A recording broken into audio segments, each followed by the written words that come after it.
And I was on a plane. I was coming from overseas, and I don't know how this guy got a machine gun on the plane, but he stood up, man. He said, "Everybody, get on the fucking ground! Nobody look at my face!" I started freaking out because he was Chinese. I was like, "Why is he talking like that?" He was screaming and crying. I was the only brother on the plane. Well, I thought I was the only brother. I looked over. There was one other black dude. He was from Nigeria. I looked over at him. He was looking right in my face, man. He didn't say two words to me. He just looked at me. He was like...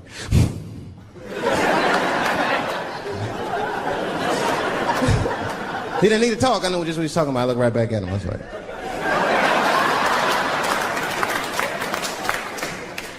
Some white dudes on the front of the plane seen us. They were like, "Oh my God. I think those black guys are gonna try to save us."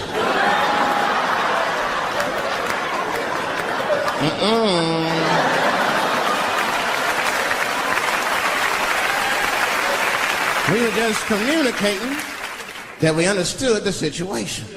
We were both seeing the same thing. What we understood was simple.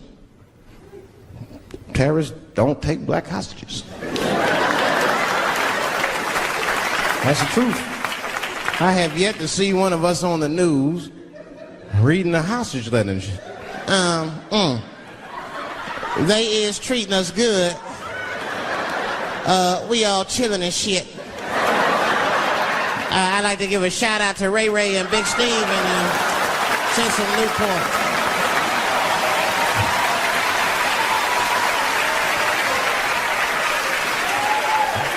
You're not gonna see it.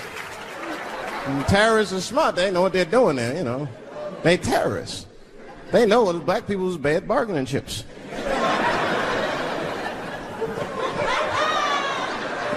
They called the White House and said, "Hello? We have got 5 black... Hello?"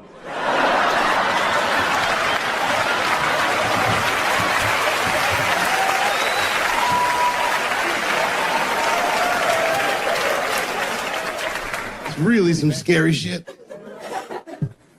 I gotta tell you, Harvey Weinstein's probably the first person that I ever looked at a photograph of and was like, "Yeah, he rapes." I'm not sure this motherfucker has a choice. Not a handsome man. A lot of meat and extra skin on his face. Yeah, he's ugly. You know the sad part is, he's done so well in life, he probably doesn't know he's ugly. You know, when you're good looking, everybody will tell you, "Oh, you look wonderful, you're so great looking." But when you're ugly, you gotta figure that shit out for yourself. It's a lot of putting clues together through the years. Why am I not getting in the club? I got all the right shit on.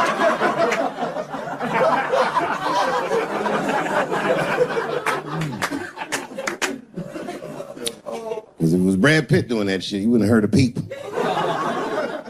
The girl would just come back down like, "I got the part."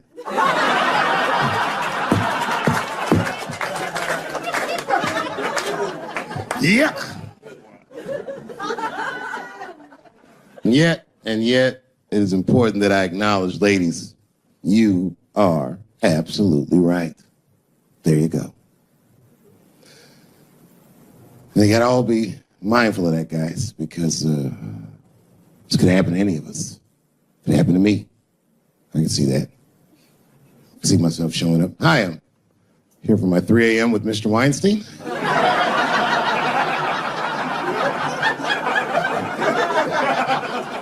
"Hey, Harvey, I got your text. I'm here to talk about the script." Seems like it's gonna be hard to read in candlelight, but I guess I could try.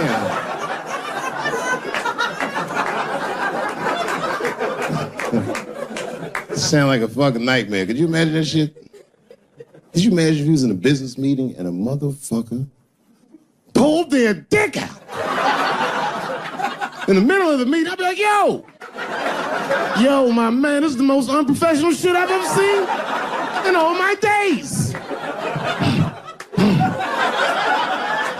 Just let me finish, Dave Chappelle. I'll put you in all 3 Lord of the Rings.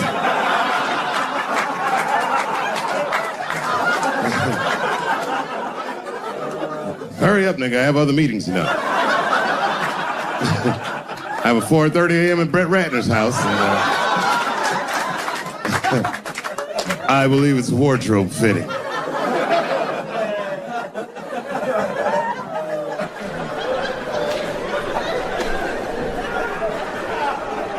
You gotta make life interesting like that, because the shit is flimsy.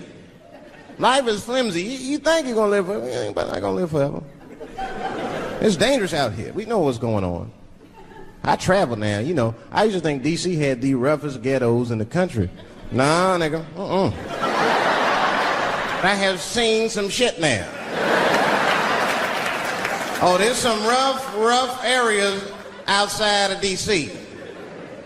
Yeah, everybody should go to the ghetto. I was taken to the ghetto one time. That's the worst. When you get taken and you're not expecting to go.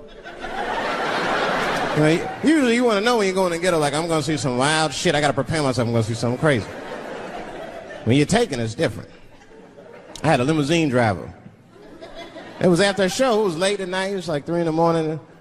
I had a limousine driver. He was a nice guy, talking to me and shit. Oh, hey, where you from, dog? D.C.? Word? That's a rough city, man. And his cell phone started ringing. Hold on 1 second. Hello? Oh, what's up, nigga? What? What the fuck? Slow down. What? What the fuck? No! No! No! Fuck that, nigga. Fuck it. I'm on my way.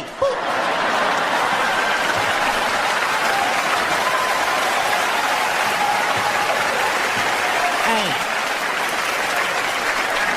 I gotta make a stop real quick.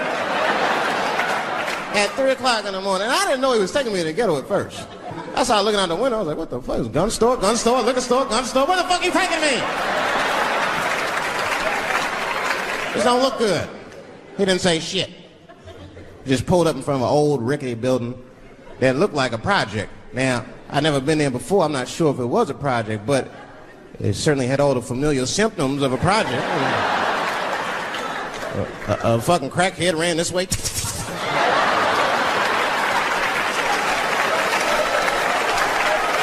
And then another one jumped out of a tree and shit. And I said, I'll be right back. And left me. Took the keys with him and just left me. At 3 o'clock in the morning, in front of a project, in a fucking limousine. This was not good. I was like, man, I gotta look around and see if I can see some landmarks and figure out where I'm at. Might have to escape on foot. Now, this is when I knew I was in a bad neighborhood. You only see this in the worst neighborhoods. Remember, it's 3 o'clock in the morning. It's 3 o'clock in the morning. I look out the window. There was a fucking baby standing on a corner. Look at this. And the baby didn't even look scared. He was just standing there.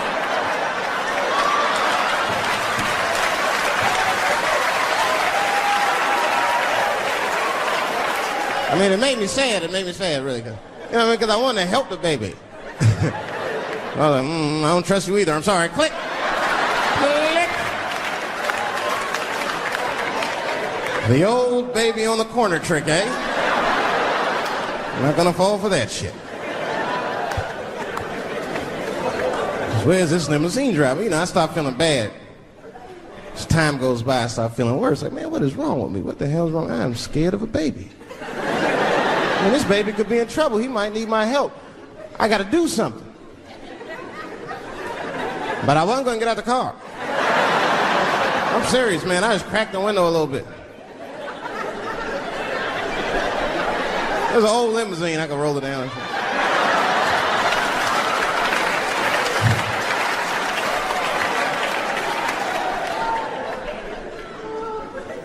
Hey, baby. Baby, go home, man. It's 3 o'clock in the morning. What the fuck are you doing up? The baby said, I'm selling weed, nigga. I said, oh, shit.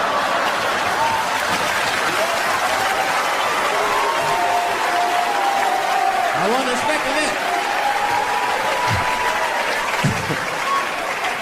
I'm serious. I had to buy 2 bags from him to calm my nerves. Let me get 2 coins. Got back in the car and rolled me a joint, man. That shit was scary, man. Every once in a while, like a crackhead would come up to the car and look in the window. It was like Jurassic Park and shit. He'd be looking all in the cars.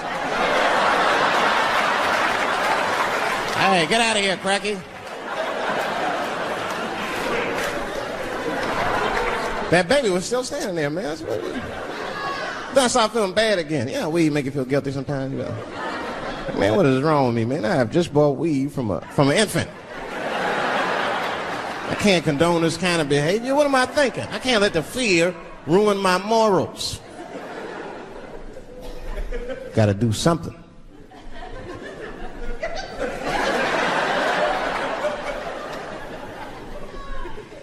Hey, baby. Stop selling weed, all right? You got your whole life ahead of you. He said, fuck you, nigga. I got kids to feed. I said, God damn.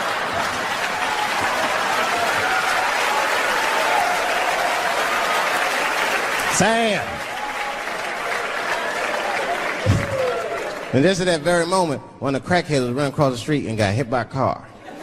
I know it was a hit and run. The police did it. That's all right. They sprinkled some crack on him and got back up. I almost protested the war in the beginning. Almost. Until I saw what happened to them Dixie chicks. I said, fuck that. If they'll do that to 3 white women, they will tear my black ass to pieces. I don't want to hear that shit. Yeah, man, they would. But I'm like, for real, why you care so much what the Dixie chicks say? It's not like they political scientists or nothing. They just bitches that can sing good. You know what I mean? Stop worshiping celebrities so much. Just don't listen, don't pay attention. I remember right around September 11th, Ja Rule was on MTV. That's what they said. They said, we got Ja Rule on the phone. Let's see what Ja's thoughts are on this tragedy. Who gives a fuck what Ja Rule thinks at a time like this, nigga? This is ridiculous. I don't want to dance. I'm scared to death. I want some answers that Ja Rule might not have right now.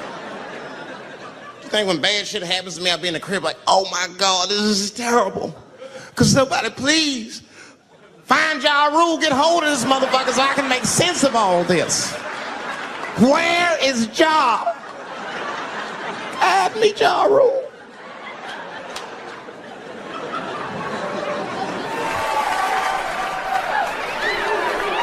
Yeah, I've been seeing that kind of shit, man. It's what it is. They use the TV to program us from a young age. You ever watch like a cartoon that you used to watch when you were little as an adult? That shit is wild shit. It's some wild shit. I mean, like I was with my nephew. We sitting there, we watching Pepe Le Pew, and I say to my nephew, I say, now pay attention to this guy because he's funny. I used to watch him when I was little.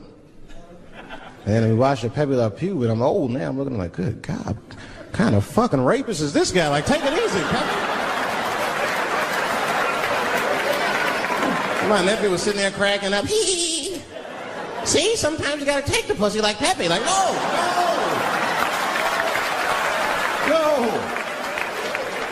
I had to turn the channel real quick.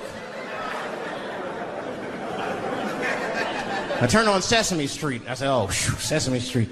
This is much better because now he'll learn how to count and spell.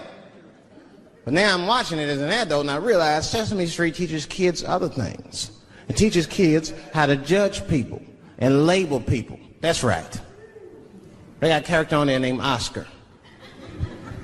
They treat this guy like shit the entire show. They judge him right in his face. Oscar, you are so mean. Isn't he, kids? Yeah, Oscar. You're a grouch. It's like, bitch, I live in a fucking trash can. I'm the poorest motherfucker on Sesame Street. Nobody's helping me. Then you wonder why your kids grow up and step over homeless people. Get it together, grouch. Get a job, grouch. So don't even tell me how to get to Sesame Street. That is a terrible place. I wouldn't go there if I knew the way. Who would want to live in a neighborhood like that? Fucking 6-foot pigeons walking around. And an elephant that's a junkie. Hi, bird. Yeah, that's right, Snuffy. Hi, bird, I'm sick. I need some smack bird. Then Cookie Monster with his eyes popping out his head, screaming, "Cookie, cookie, cookie!" Like, ugh. What kind of cookies are you talking about? Chocolate chips don't do that to people. And then had the nerve to put a pimp on there. They didn't come out and say he's a pimp, but I know a pimp when I see one. They called him the Count. Had a cape and everything. You could see him pimping. "Bitch, where is my money? You've been late 4 times, I've been counting. How many times must I smack you before you act right? 1, 2 smacks.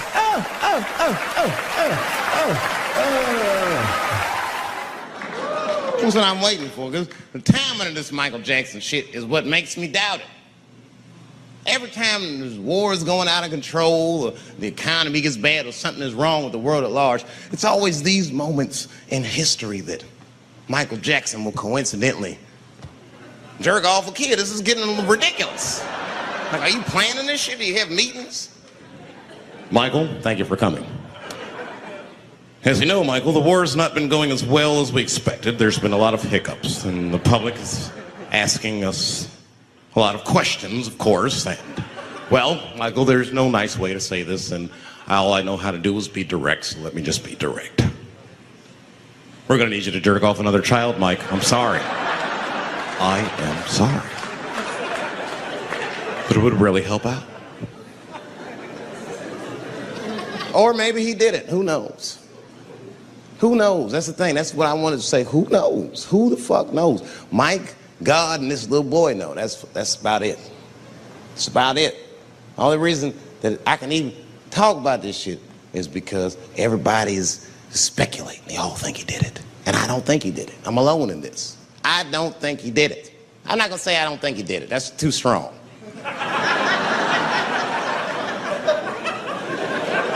Let me just say I am reserving judgment until all the facts come out. But so far from what I heard, I mean, the kid said he was dying of cancer. He was in Make-A-Wish Foundation. He claims he had 2 weeks to live, and it was his dying wish to meet Michael Jackson. Come on, man, give me a fucking break. This kid is 10 years old. He don't remember Thriller. The fuck you want to meet Michael Jackson for, honestly? I remember Thriller, and I just, like, kind of want to meet this nigga. Like, I wouldn't break an appointment to meet him. I'll put it that way. I'd have to already be free. That's ridiculous. It's like if I'm dying in 2 weeks and go, "Oh, mama, get me in a room with Chubby Checker." I wouldn't want to meet that motherfucker. My last 2 weeks. Why not Usher or somebody like this? So then the kid claims he goes to Michael's house. This is where it all gets crazy. He does everything you'd expect at Michael's house. They climbed trees and rode roller coasters and Ferris wheels. The chef made cookies, pies, and cakes. They was petting a monkey and a giraffe, sang songs, kid shit. And in the middle of all this childlike activity, for some reason, Mike pulled out some wine and some pills and sucked his kid's dick. Folks, it hurts me to say it. And the kid had the nerve to call that abuse. Motherfucker, that is a good host. God damn, what else do you want? What else do you want? I'm lucky to get a glass of grape drink at my friend's house. Let alone a roller coaster ride and my dick sucked.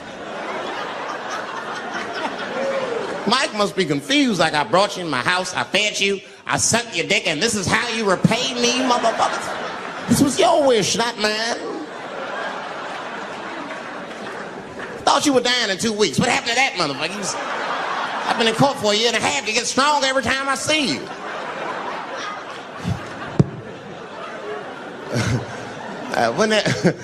This is fucked up. I shouldn't even say this fuck. Wouldn't it be some ironic shit if they found out through this case that the cure for cancer was Michael Jackson sucking your dick somehow?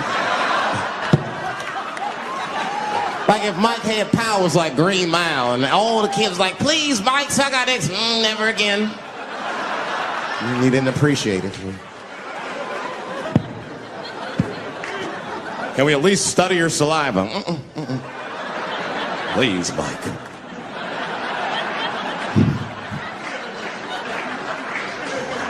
Oh my God. But there's a more important reason that I would stop doing comedy right now. And this reason is the real reason that's been percolating, and it really is the crowd, not you. I'm talking about the crowd on the big stage. It's too hard to entertain a country whose ears are so brittle. Motherfuckers are so sensitive, the whole country is turned into bitch-ass niggas.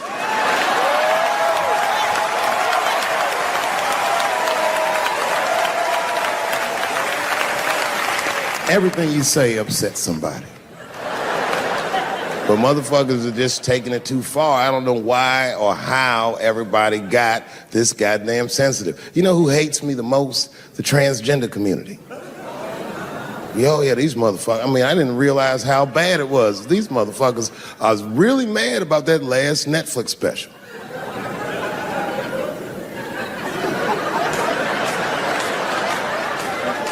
It's tough, man. I don't know what to do about it because I like them.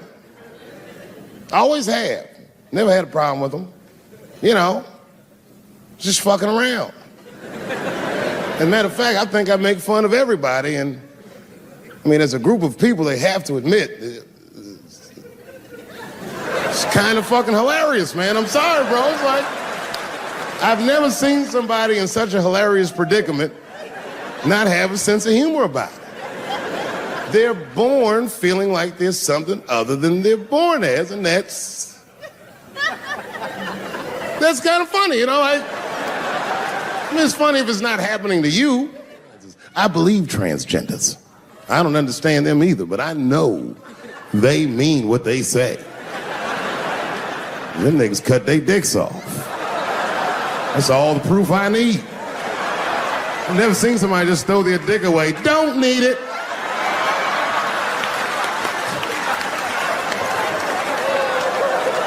I don't understand, but I believe you and I support your decision, motherfucker. I was doing a show. I was in Portland, Oregon. And I was checked in a hotel under the name Charles Edward Cheese.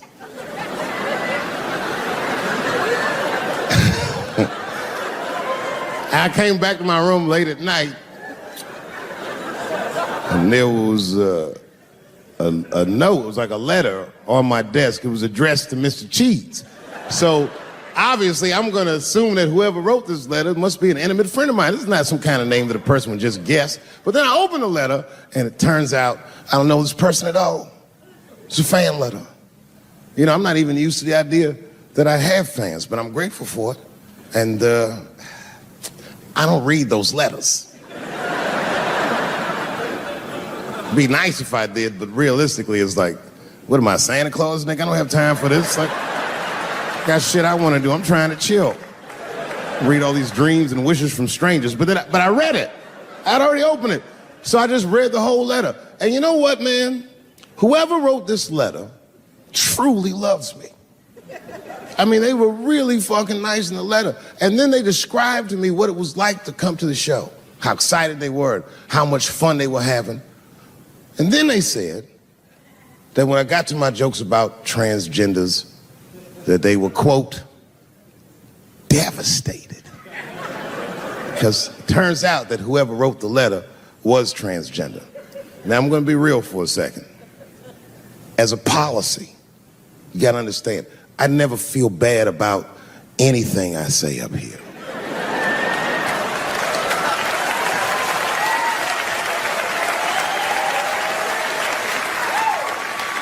And I would never admit this to you if I hadn't locked your phones up. But it was the weirdest thing. Like, when I read this letter, this shit made me feel bad. I didn't feel bad about what I said, you understand? I felt bad that I made somebody else feel bad. To be honest, I don't even know what I said that upset that person. I have so many transgender jokes.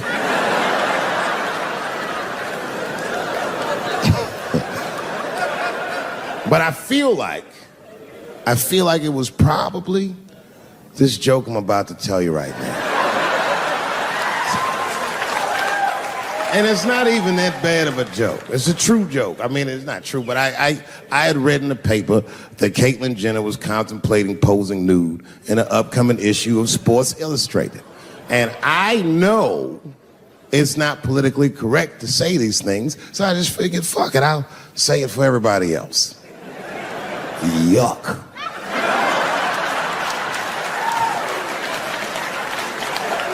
You know, sometimes I just want to read some stats. I don't know why you're going to cram some man pussy in the middle of the sports page like this.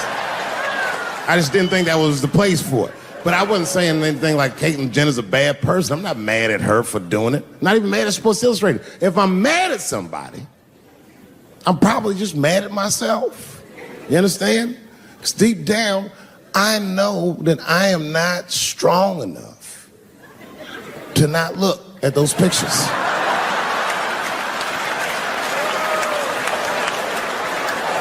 And I don't think I'm ready to see what she's trying to show me.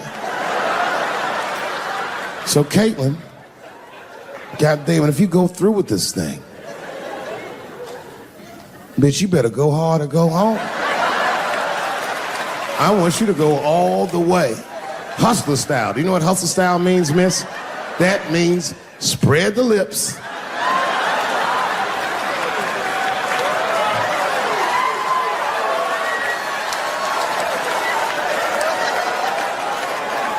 I hope she spreads her lips and there's an itty bitty dick inside. Ah! The show is behind the curtains.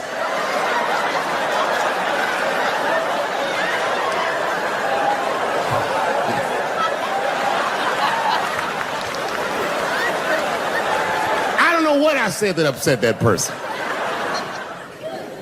You know, I can remember when it all started. It was when I was doing Chappelle's show. When I was doing Chappelle's show, I used to do the show, and then on the weekends I do like concerts and shit like that. So I'm doing a concert, and there was a couple in the front row, beautiful couple. The wife was obviously Asian. You could see it in her face.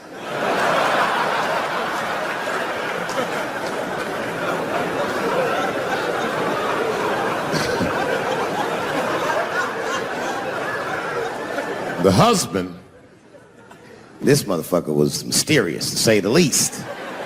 Couldn't quite pinpoint where he was from. Caramel-colored fella, very nice hair, but he could have been from anywhere. Bangladesh, Mexico. I can't guess with a nigga like this.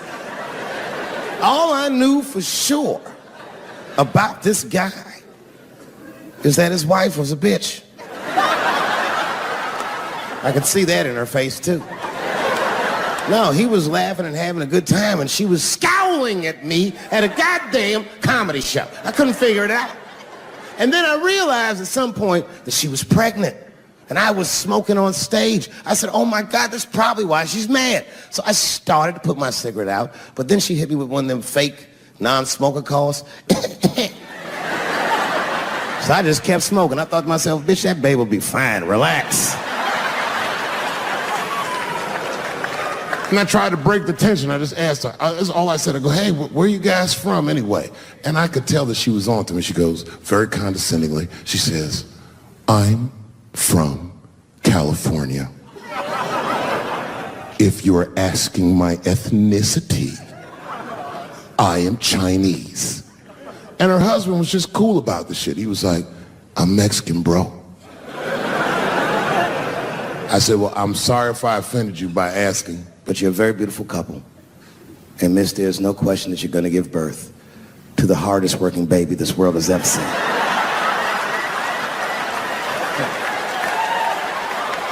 That's not a bad joke. She got very upset. She got up to leave immediately, but she didn't just leave. She had to take one last dig at me on the way out. I will never buy one of your fucking DVDs again, Dave Chappelle. I said, ma'am, with all due respect, Chinese people don't buy DVDs.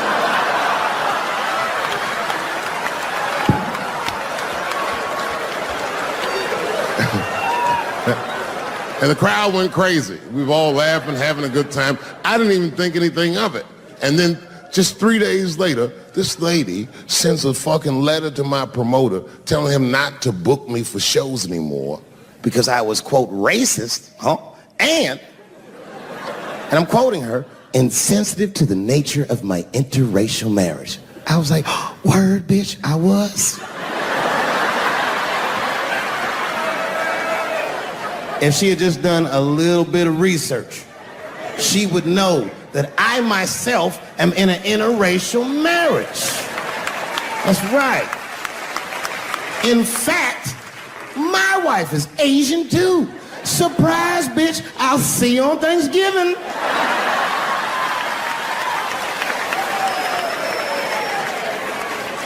But my wife's not Chinese. She's Filipino. That's right. And our kids are Puerto Rican somehow, so there you go.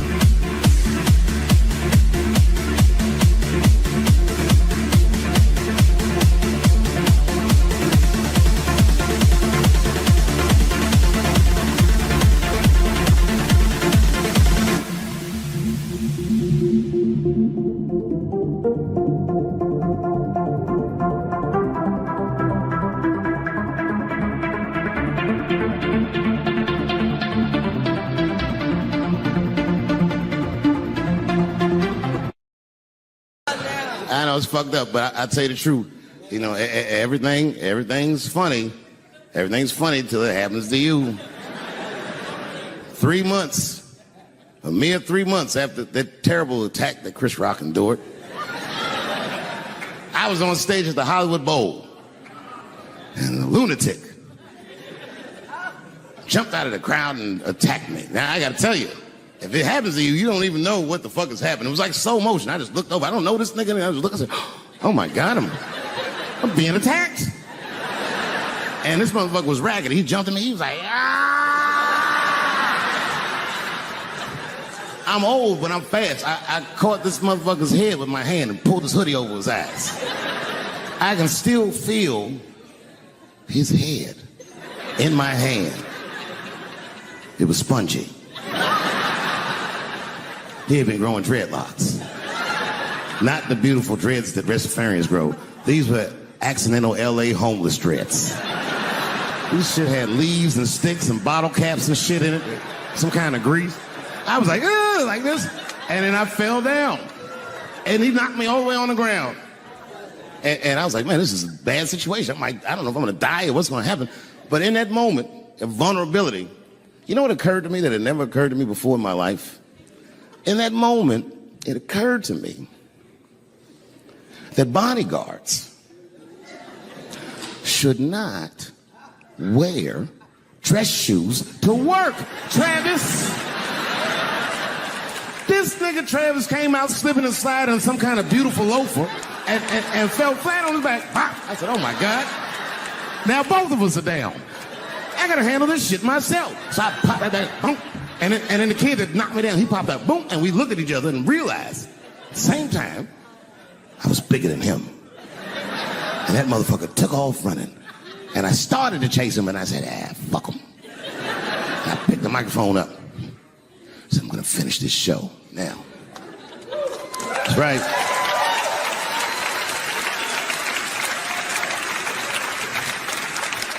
For 3 months before that, I'd been making fun of Chris Rock.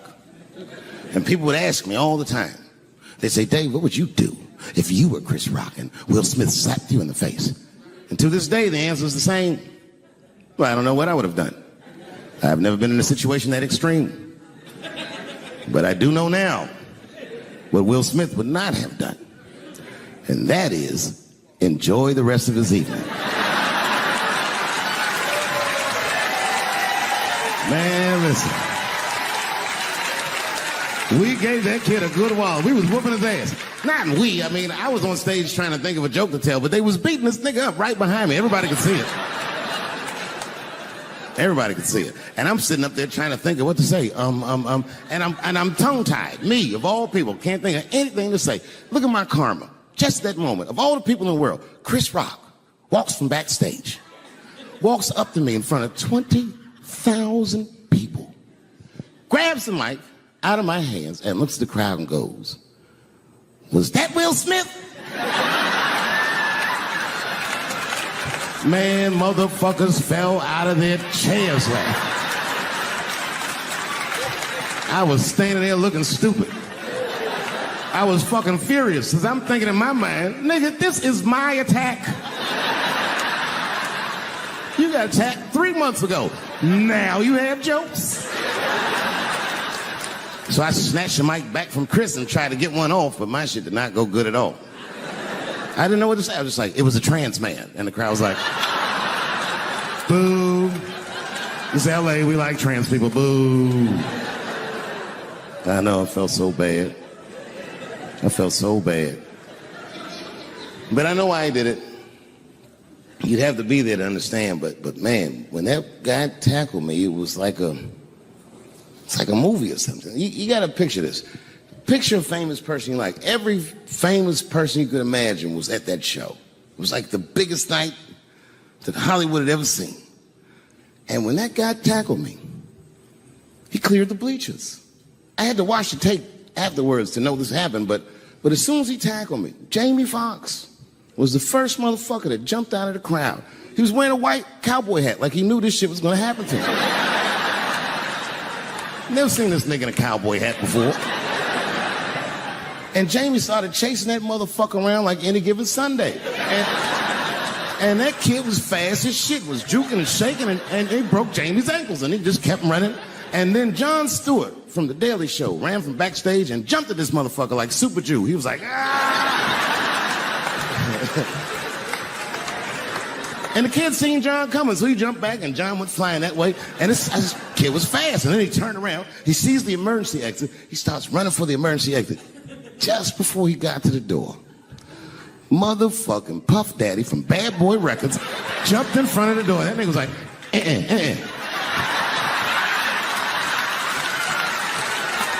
Boy, Puffy got that motherfucker. And then every celebrity just ran out because every celebrity saw themselves in me, and they just started beating the fuck out of that kid. And I know Chris was backstage looking like, nobody helped me.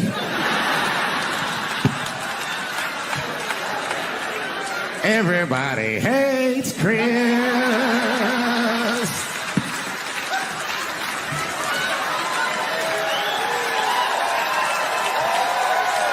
Thank you. Thank you. I like not knowing what's going to happen.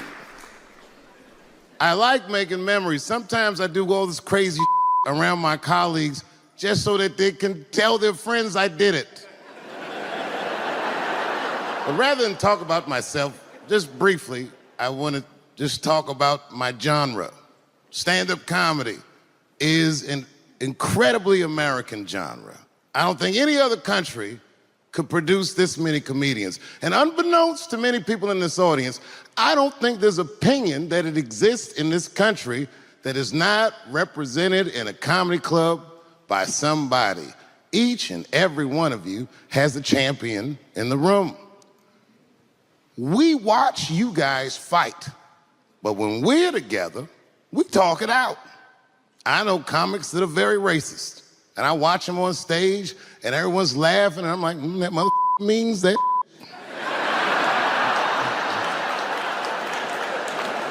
Don't get mad at them, don't hate them. We go upstairs and have a beer, and sometimes I even appreciate the artistry that they paint their racist opinions with.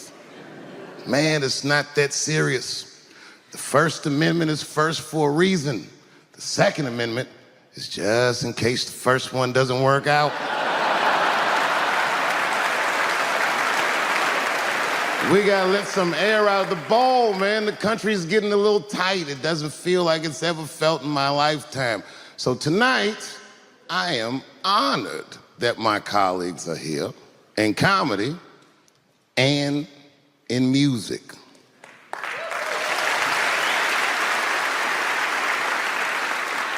And I want everyone in America right now to look at me. Look at me smoking indoors. I didn't ask anybody, I just did it. What are they gonna do? Kick me out before I get the prize? No, nigga, this is called leverage.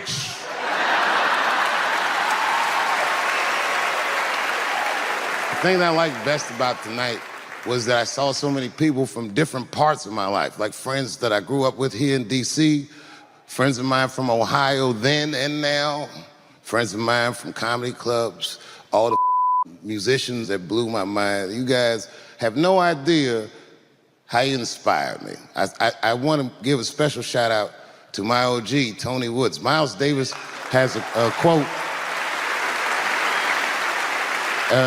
It's one of my favorite. Miles Davis said so much cool shit, but one of the things he said I always loved, he said, it took me years to learn how to play like myself. You know, he would watch other musicians and he would try to play like Dizzy or Bird or all the guys who were great. Tony Woods was my Dizzy and Bird if I was a Miles. I was trying to play like you. You were the first person I ever saw do it absolutely right. You were fearless and you told the truth. There's something so true about this genre, when done correctly, that I will fight anybody that gets a true practitioner of this art form's way, because I know you're wrong. This is the truth, and you are obstructing it. I'm not talking about the content, I'm talking about the art form. Do you understand? Do we have an agreement? And what I really wanted to say tonight, and I'm glad I get the platform to do it, I'm gay. I am gay, and I can't wait to see what this does for my career, being gay like this. So many special shout outs. One of the main architects of the comeback of the century, my brother and my mentor, the mighty Stan Lathan. I never dreamed that I would be able to work with someone as great as you.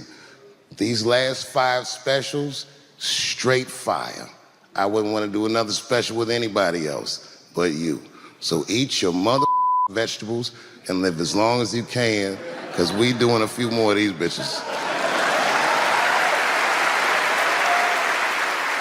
Neil Brennan, your speech made me cry, because it reminded me of all those hard days of work and all that money I never got for it. The other real special shout out I gotta make, because none of this would have been possible on any level without this person, is my mother. Mom. My mother.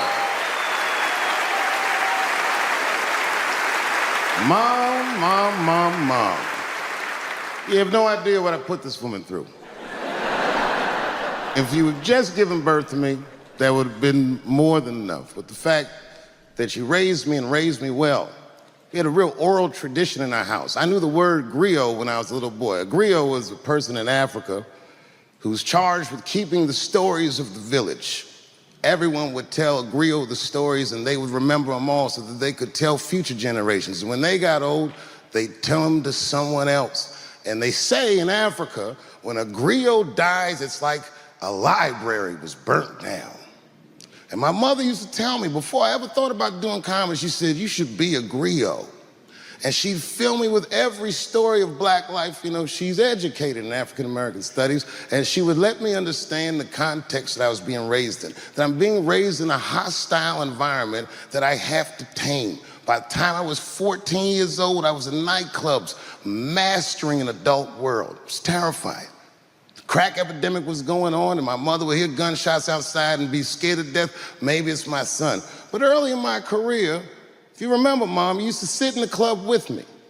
She'd do a full day of work. You'd be back there falling asleep, just waiting for me to go on. She would watch my show every night. Do you know how long that car ride is home?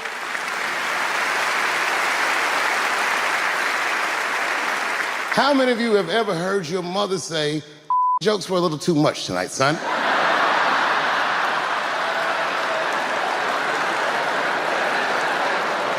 I was a soft kid. I was sensitive, I'd cry easy, and I would be scared to fist fight. And my mother used to tell me this thing, I don't even know if you remember, but you said this to me more than once. You said, son, sometimes you have to be a lion so you can be the lamb you really are. I talk this like a lion. I'm not afraid of any of you. When it comes word to word, I will gab with the best of them, just so I can chill and be me. And that's why I love my art form, because I understand every practitioner of it. Whether I agree with them or not, I know where they're coming from. They want to be heard. They got something to say. There's something they notice. They just want to be understood. Love this genre. It saved my life. So tonight, Mom, I would like to honor you in a very special way that I cannot do on my own. But because now I'm a man with great and influential friends, I'd like to ask my man Thundercat to come out on the stage. Thundercat, the Mighty Most Def. Washington, D.C., thank you very much for giving me a home and a place to start. Today is officially Dave Chappelle Day in Washington, D.C. The mayor declared it last night.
Okay.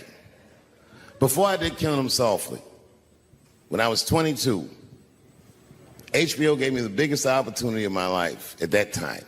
They gave me a half-hour special, but this shit was not like a special, you know what I mean? It was like, it was generic. It didn't even have a title. It was just Dave Chappelle. And I shot it in San Francisco at a place called Broadway Studios, which is on the second floor of a building. And beneath Broadway Studios is a nightclub. And the special was only supposed to be 30 minutes. And I got ready, I practiced, I did all the shit I was supposed to do. And the night that I taped, 20 minutes into my 30-minute set, I'll never forget this, music started blasting from the nightclub underneath. You could hear it real loud, and it fucked my whole show up, and I was devastated. I was a young man. I really believed in what I was doing, and I thought that my dream had been killed. So when I got off stage, I ran down the steps to the alley behind Broadway Studios, and where the control trucks are parked, and I kicked that motherfucking door open, and I started yelling at all the producers. I was nobody in show business, just a guy that believed in myself. I said, man, you fucked everything up. That fucking music, what the fuck were you thinking? And there was a guy who was a big-time producer, I ain't saying no names, and he stood up, and he said, hey, kid, sit the fuck down.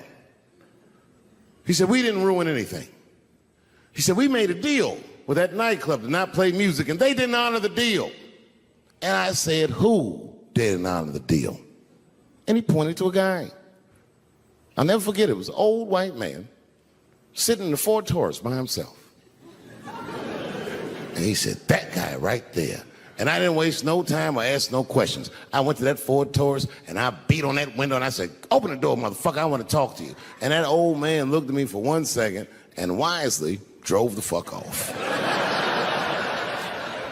And left me in the alley cussing at anybody who would listen.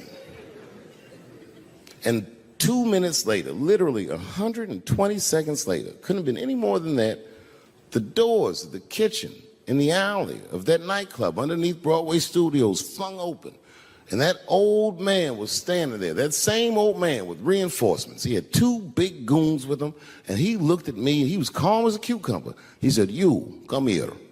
I want to talk to you. I didn't know anything about the streets at this age. But I found out later in my life that these men were Russian mobsters. And I don't know what you guys know about the Russian mob, but these are the niggas that killed Denzel in Training Day.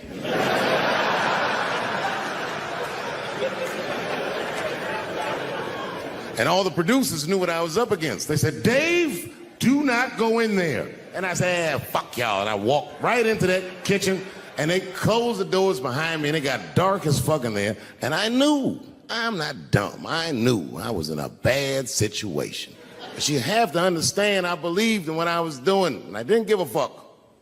Just kept cussing at these motherfuckers, telling them how they ruined my life. And that old man couldn't believe that I was talking all of this shit. And as soon as I took a breath, he stopped me gently. He said, hey, kid, listen. Your friends lied to you.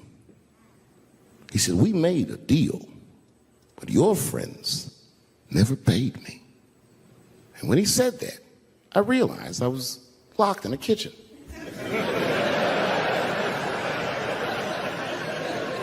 I realized he was telling the truth, which would make me wrong. And the very moment that I realized I was wrong, for the first time, I was afraid. You see, it's a funny thing if you believe you're absolutely right. You can get drunk off the feeling of how right you are. That's why gay people are so mean.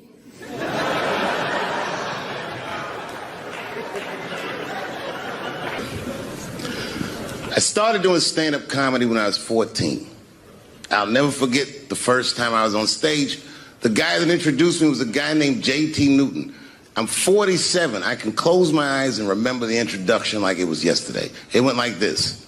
Ladies and gentlemen, this next young man coming to the stage is starting his comedy career tonight. Who knows? We may be witnessing the birth of a star. Please welcome Dave Chappelle.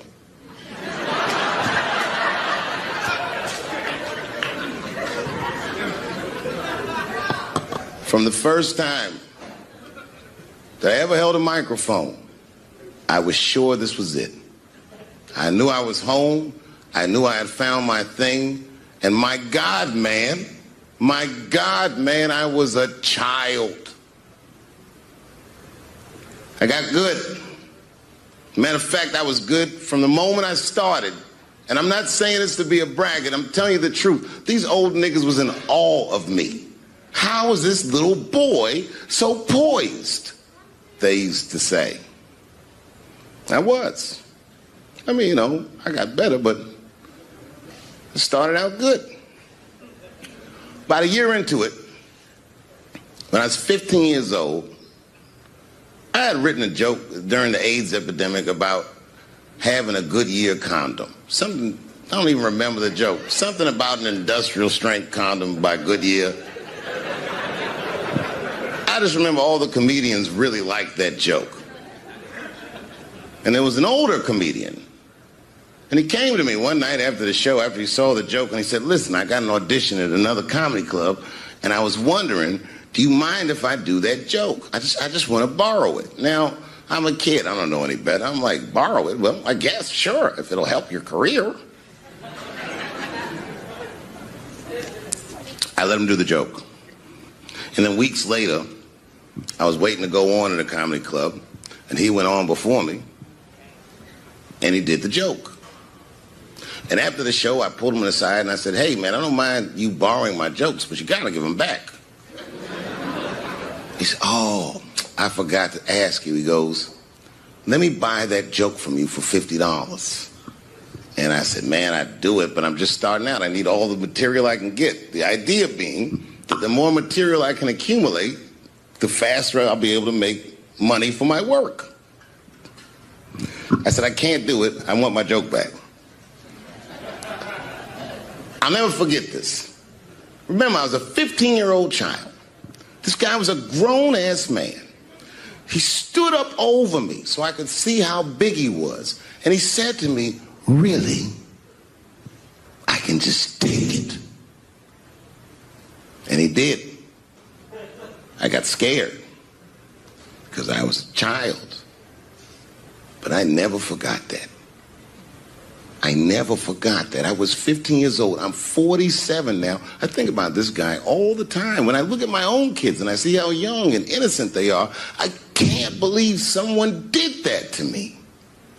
And I don't think about it every day because that was the worst thing that happened to me. I think about it every day because that was the first time that someone ever did that to me. But in my career, it has happened many, many times since, where someone would intimidate me or scare me and take something that I believe was mine. I'll tell you another story. Now I'm 18 years old.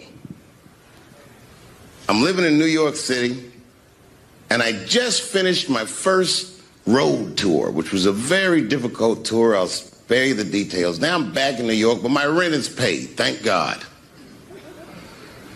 And I have $60 to my name, and a woman that I had met in Pittsburgh, a bad Dominican bitch,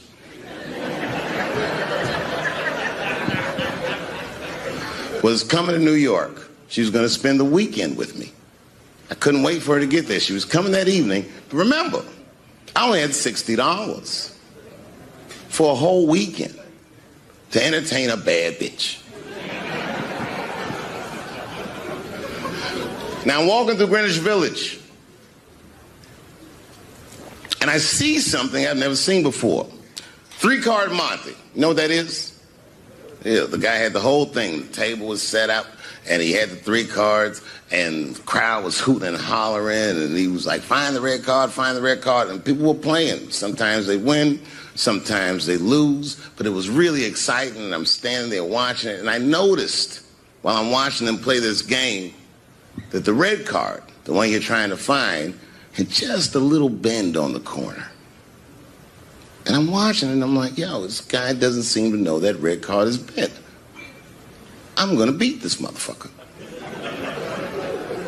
And I walked up to the table, and I said, let me play a hand. And I put my last $60 on that table, and he starts to shuffle and find the red card, find the red card. And I kept watching that bent card go around the table, make sure I kept my eyes on that bent card. And when he stopped shuffling, and he said, find the red card, I pointed to it with confidence. Here it is right here. And he flipped it over, and it was black. And he took my money. I couldn't fucking believe that. How did this nigga do that? Was that magic or sorcery? I was confused. So you know what I did? I sat there, and I watched him for a real long time play the game. And I realized that all those people who was doing all that hooting and hollering and betting, my God, they were his friends. They were in on the whole thing. I felt so wronged. I felt so stupid. And then the next sucker came up to the table and was about to put his money down. And I said, fuck that, man. Don't put your money there. All these niggas is in on it. It's a trick. And when I said that, the guy that was dealing, and this motherfucker was huge, snatched me up by my collar. Feel how strong he was when he grabbed me. I was a skinny little guy. And he was gonna maul me. The only reason he didn't, I'm sure, is because he saw the fear in my face. And that fear, he looked at me. I saw his eyes go from hard to soft. He softened. Then he looked at me like the way a father would look at a child. And he said to me, young man, don't ever come between a man and his meal. I never forgot that either. Most niggas would have to run the streets for years to learn a lesson that profound. It took me 2 seconds. Never get between somebody and their paper. Taking a man's livelihood away from him is akin to killing him.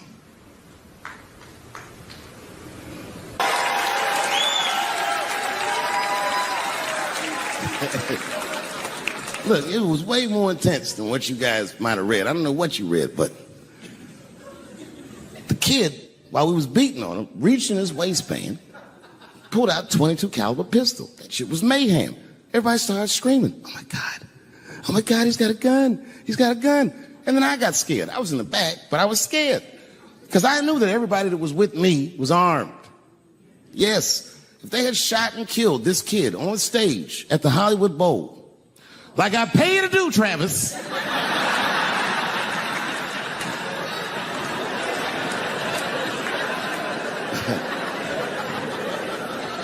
But Travis G'd up. Travis wrestled the gun out of the kid's hand, and then he took it like this and tried to chamber the round, and he couldn't. So he pulled the trigger, and it wasn't a gun. A knife blade popped out of the front. I guess this kid was gonna stab me. Some scary shit. So the next night, even though I didn't have a show, I said, I gotta get right back on stage. And I went and did a show. And someone in the audience screamed out, Dave, what happened with the attack? And I didn't know there was journalists in the room. All I said was that this nigga had a knife that identified as a gun. I got 6 more weeks of bad press for that joke. I didn't even do nothing to this nigga. That's not right. That was not right. And then the New York Post went to the jail and interviewed my attacker like he was some kind of hero. And I read that interview. Turns out the entire attack was my fault. Yes, I triggered him. I didn't mean to. I had done jokes about the homeless.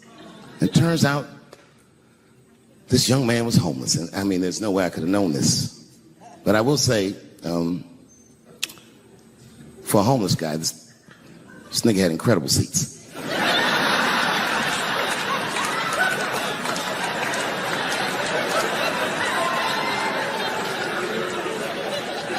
Oh, and they said I triggered him because I had done LBGTQ jokes, and it turns out this fellow was a bee.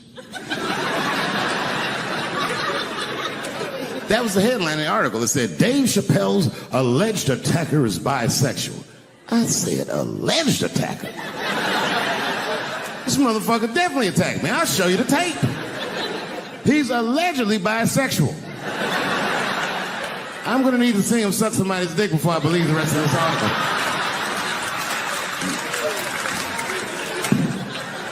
I read that shit in the paper. I was horrified. I said, oh, bisexual? I could have been.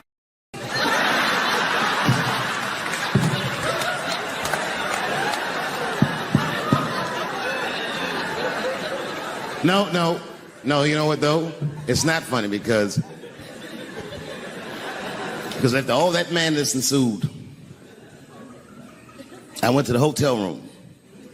I was by myself and I opened the door and my wife was in there alone. She was sobbing, like sobbing. I said, oh my God, what's wrong with you, bitch? Did you get attacked too?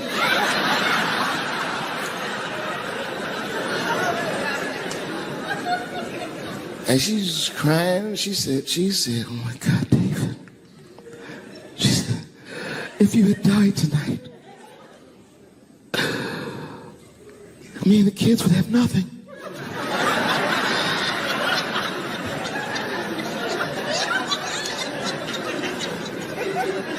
Then I knew it was serious.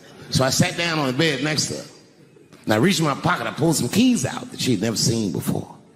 She said, what are those keys? And I gently placed them in her hands. I said, sweetheart, those are the keys to my safe deposit box.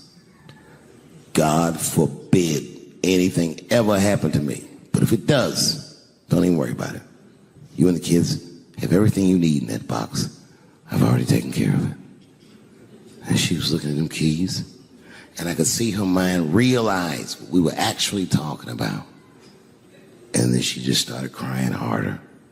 And to be honest with you, that made me cry a little bit too. And we hugged each other real tight.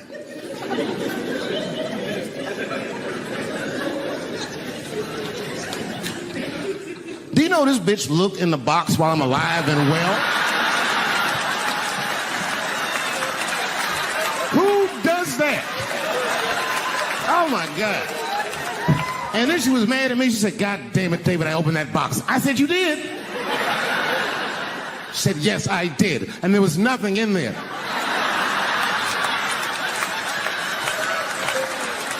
I said, nothing? Oh. She said, nothing except your stupid joke book. I said, whoosh. She said, well, sweetie, look. If you tell those jokes exactly how they're written, you and the kids should be fine.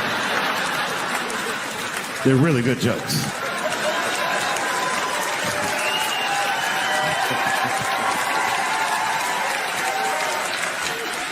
She was like, good jokes? What is this shit? Come join me in my watery grave. No, you gotta roll your throat.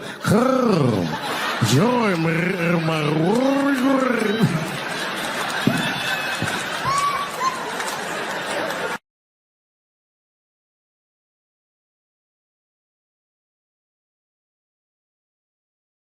Generation Washingtonian. He is a man who has made already in his young life lasting contributions to our cultural heritage and to humanity. Dave loves Washington, D.C., and we love him right back. He graduated from Duke in 1991 and never stopped coming back. From shouts out to D.C. Public Schools at this year's Emmy Awards, to supporting D.C. statehood, to attending the unveiling of an iconic mural on the Ben's Chili Bowl. What we love most about Dave is that he is a fervent defender of disenfranchised communities around the world. He's a husband, a father, and he is committed to doing things his way, the Dave Chappelle way, the brash, clever, in-your-face way, and always speaking up for Washington, D.C. Chappelle has long advocated for D.C. public schools, and we were so proud that he helped D.C. public schools trend at the Emmy Awards all across the world. He told people what we already know. Our commitment to public education is unmatched, and our children's talent is even greater. We say to the world that it's obviously D.C. public schools when we're talking about standing up and speaking up for success. Let me just say a bit about the honor I'm about to bestow. The key to the city is the highest honor an individual can receive from our nation's capital. And I am very stingy with them, I gotta tell you. To keep the honor special, it is rarely given. It symbolizes the freedom of the recipient to enter and leave the city at will as a trusted friend to D.C. residents. And as Mayor of Washington, D.C., it is my privilege to present a key to the city to a D.C. Public Schools alum, an Emmy Award winner, in recognition of his outstanding comedic craft, artistic merit, promotion of D.C. values, and overall perseverance. Ladies and gentlemen, Dave Chappelle.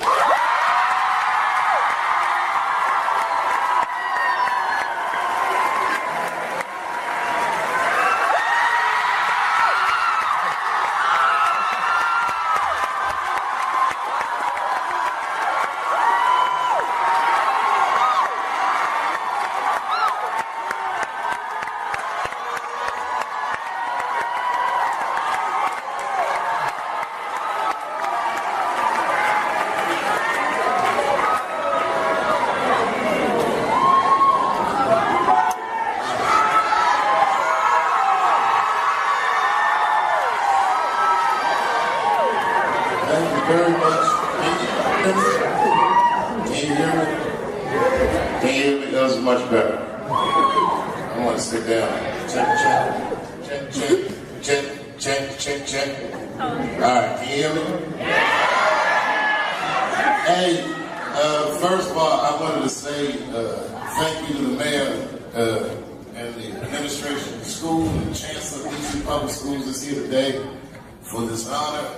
And I'm really excited to be here, just talk to you guys for a minute. I don't know how much you guys know about me.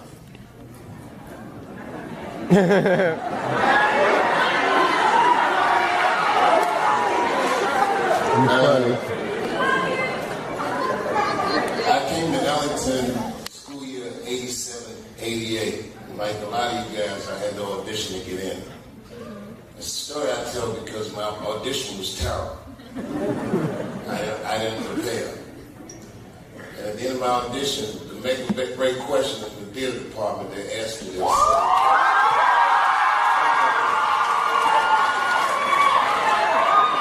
So those of you who audition, I don't know if they asked you this question, but when we was there, they would say to us, why do you want to act?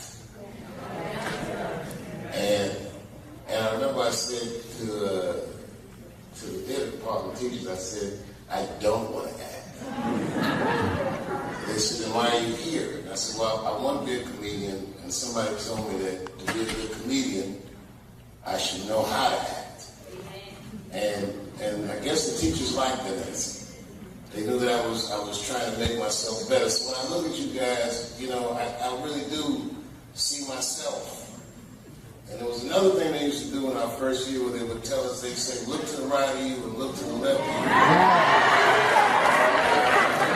And they would talk about all the people that wouldn't make it through the 4 years.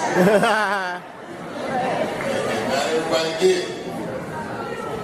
But I want you guys to look to the right of you, and I want you to look to the left. I want you to take a good look at each other, and I want you to know something that I learned by the time I'm 44. And what I learned is that a lot of these people in this room will be your friends for the rest of your life. Amen. That when you see somebody from Ellington out there in the world, it means a lot. And that high school seems like a long time, but it's only 4 years. And you only have to pay attention in your life 2 or 3 times. Just 2 or 3 times. I tell my kids this all the time. I got kids your age. I tell them, yo, you don't have to be awake all the time, but like 3 or 4 times in your life, just pay attention. And I tell my son, I said, look around this beautiful house. I said, everything in this house we're enjoying is based off of decisions I made when I was younger than you. Right now, you guys are making your future. And this is a very important time in your life. And you guys got to be kind to each other. You guys got to help each other get through this time so you'll be successful. And success is not just money or, monetary success or stature, but success is your character. Like, you have an opportunity to make yourself into a very unique individual because you're a trained artist in whatever your discipline is. A lot of times, high school is like, it's a mean social hierarchy for most people. And I hear people talk about the schools they went to and the football teams and all. We didn't have any of that stuff. But what we had was so much more unique and so much more different than any high school experience I've ever heard of. And when I walk in this building today, it's clear to me that you guys I hope you never take this for granted. Like, $170 million is a lot of money. And that's what they spent on you guys, on your future. And the money symbolizes a very rare opportunity to cultivate talent that God gave you. And I hope that you take advantage of it. If you don't, but if you do, and I also want to tell you one last thing. I never went to college. That I did my entire professional career based off the education that I received here at Duke Ellington. And I must tell you that I was wildly prepared. That when we went to school from 8:30 to 5, I'm not gonna lie to you, I hated school. I didn't understand what was happening, but years later when I had my own television show and I was working 16-hour days, it felt easy to me. Because I had school days longer than that. And at least on a television show, I was the boss. Here, I just had to do what everybody told me. I used to mop this stage. Well, not this stage, the snip stage. I used to mop the stage that was here, and I used to watch the seniors dance and all that stuff. And it inspired me and made me want to do better. And we all pushed each other in a real friendly and loving way. And even today, friends of mine from Ellington. And I also want to take a quick moment to just remind you guys that being a school teacher is a thankless job. Kids are, they just take things for granted when they're there. When I got older and I realized how hard the teachers at the school work on our behalf, keep us safe and to teach us what they know, I hope that you just take a moment at some point in your life to thank them. Because we spend so many hours at this school, they're almost like surrogate parents to us. And they're very influential people in my life. And I didn't realize that, of course, until years later. And when I see them, it makes me feel safe again and happy again, and just remember so many good things that they all did for me, and that Peggy did for us.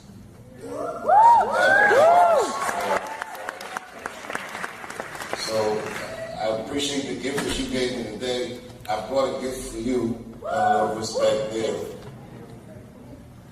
This is my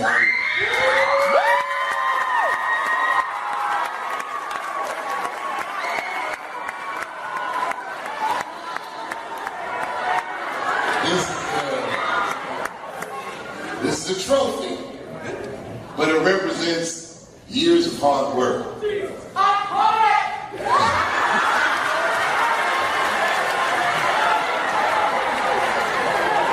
Look, in the course of a career, you go through so many things. You learn on the job, you embarrass yourself, you fall down, you get up, you try harder. Quit my show, people said I'd never work again. I got up, I tried harder. I still do my art almost every day. I still think about my art every day. And I want you guys to have this just so you know that even though the odds are wildly against me, this can happen for you. If you guys understand this. So this is the people's name. And every once in a while, let's take a look at it and just know that I started earning this Emmy at this school. Yeah, man. And it's yours now, man. I love you guys. I support you guys. Thank you, guys. Thank you to my teachers. And go back. Thank you.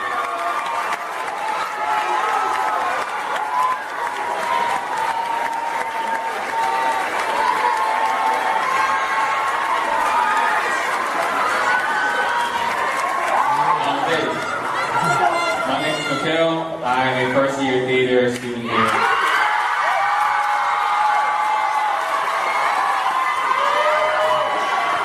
And on behalf of all of the Duke School of the Arts, we want to thank you for the path that you set, for the trail that you blazed for us to follow.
1, 2,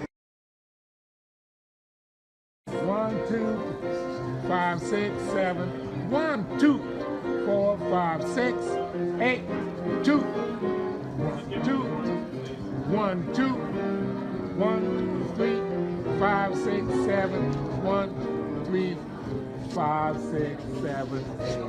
Thank you very much.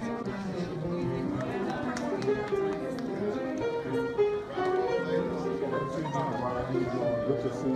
Good to be seen. Thank you. Thank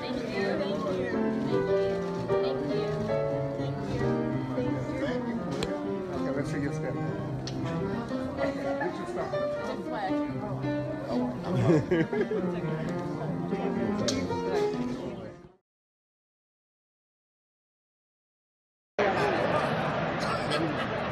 All these movements, not to get deep, all these movements probably start, not even in the 60s, All this shit started in 1945. That's when America just fucking lost its mind. It was after that Second World War. Think about it.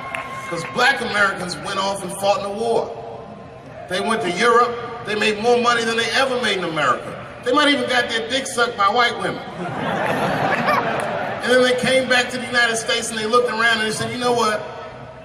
I don't like the way I'm being treated around here. But it wasn't just black dudes.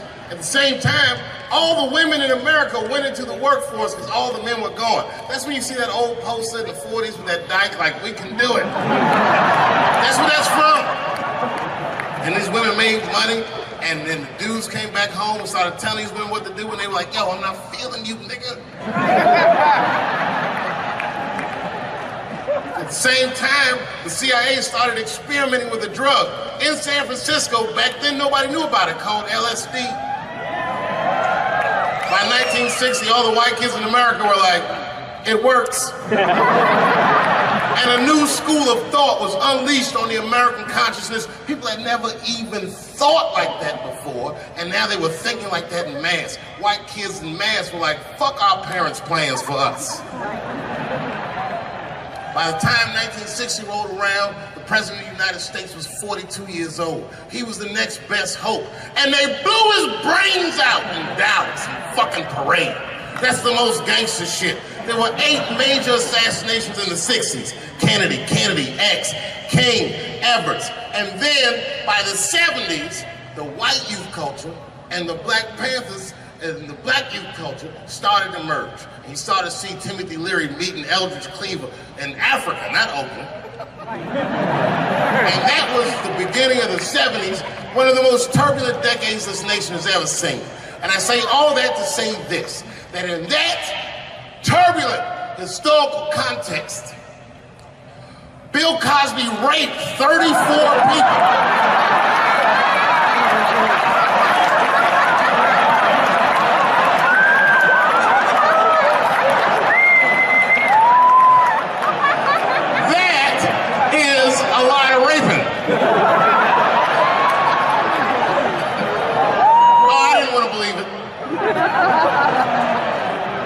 Every time I turned on the TV, I saw another old woman describing one of these antique rapes. These rapes were old school. They'd be like, and then Bill Cosby pulled my bloomers down. Bloomers? I saw him peering through me through a large cloud of vagina hair. Vagina hair? I've seen that in years.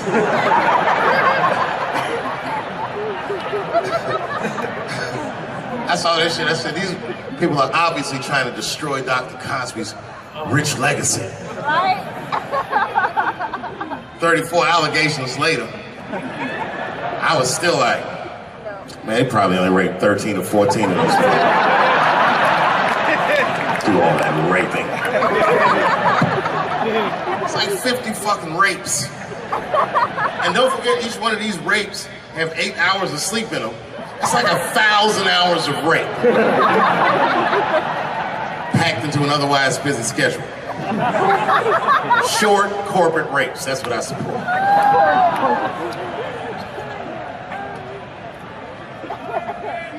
Why would they sleep? That's what I don't understand. Why is Bill Cosby making all these girls sleep? Like, look, man, I'm not even as famous as Bill Cosby was, but I know 20 girls I could call right now and be like, yo, come to my place for a drink, and I'm gonna put something in it, and you're gonna fall asleep, and I'm gonna fuck you while you're sleeping. And they'd be like, cool, nigga, cool. What time you want me to come over?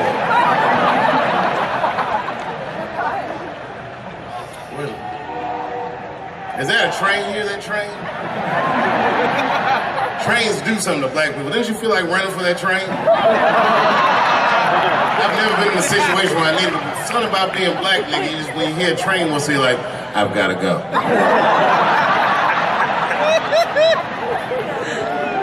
Just wanna run away. No, man, for real, it's not comfortable like it used to be. I don't know how transgender people beat black people in the discrimination Olympics. If the cops shot this many trannies, you'd be like, it's a goddamn conspiracy. Right.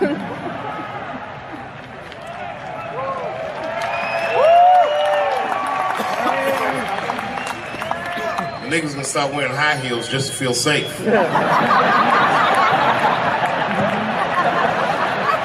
Problem, officer? Was my bag and purse all matched? Is there a problem?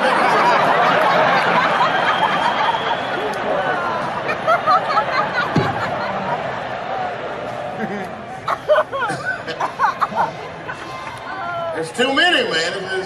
It's too many. There was one good one in California where the lady got beat up in traffic. You see that shit on YouTube? Yeah. And they beat the shit out of her. You watch the tape, you be like, well, what did she do? Turns out she didn't even do anything. But the good news is the city of LA decided that the court should award her $1.5 million for pain and suffering. Which, if you know anything about money, is as much Marcos Maidana made to fight Floyd Mayweather the second time. It's pretty good considering this woman never trained a day in her life. You can see it in the tape. She didn't come to fight. She took too many shots. She covered her gut, punched her face. She just wasn't doing it right.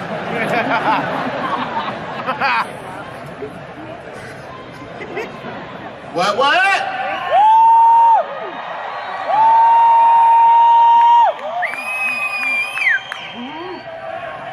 You know what's funny about being in San Francisco? First of all, the city's not even gay anymore. Gay people can't afford to live there.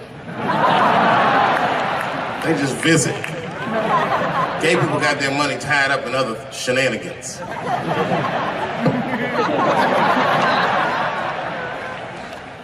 Where you from, bro? Where? Canada? Well, all right, you can get off the watch list. You know, America has a racial hot seat, which belongs to black Americans, but I know you sat in it for a while. I can honestly say Arabs and Mexicans sat in that seat.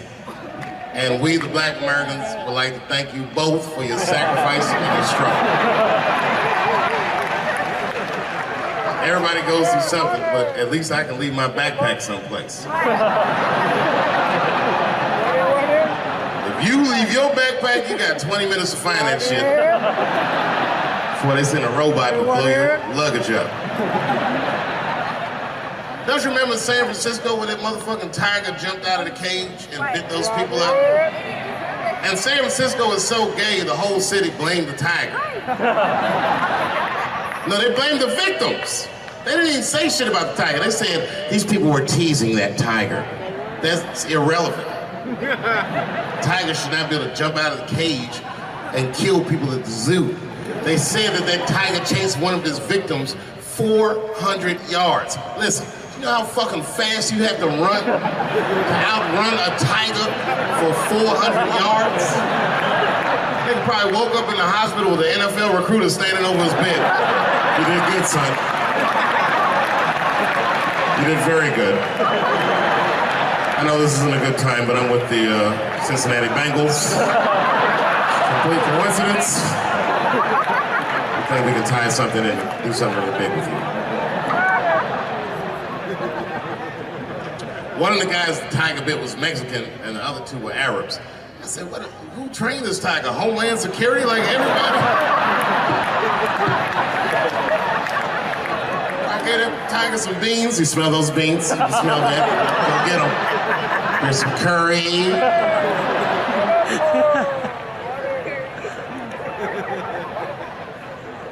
I see a lot of Indians in San Francisco. I always wanted to be in a Bollywood movie. Because Bollywood movies are deep, but at the end of the movie, no matter what kind of movie it is, there's always a dance number to make you feel better when you go home. Even if it's Precious. And then the movie Precious would just jump out of the coffin. I don't have AIDS.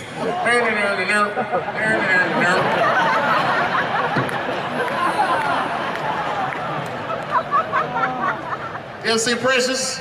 Boy, that was a sad movie. Yeah, that was tough.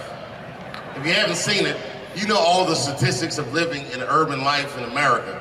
But if you could picture all those statistics happening to one person for 90 minutes, that was Precious. Life through the book of that fat bitch.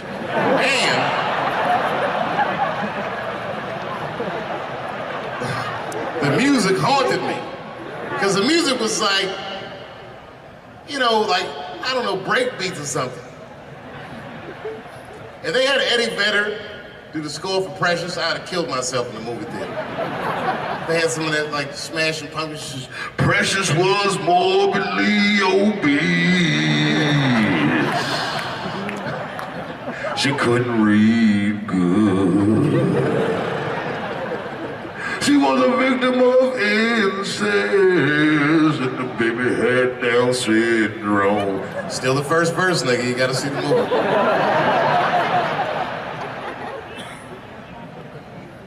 She caught AIDS at the end.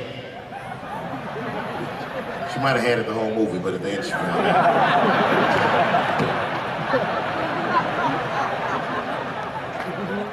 That's one way to lose weight, you know. It's a fucking movie. Precious is a fictitious character. I'm sorry. It's a fucked up movie. It was a fucked up movie. I got scared when I went to see Straight Outta Compton. And Eazy-E caught AIDS at the end. That shit freaked me out. Because I didn't know you could get AIDS from firing your manager.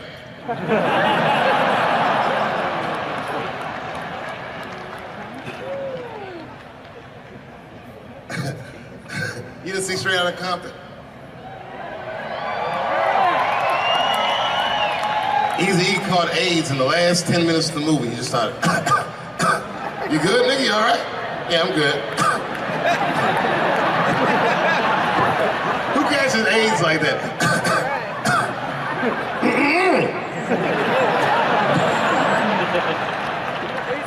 AIDS does not sound like that. It's a racking cough.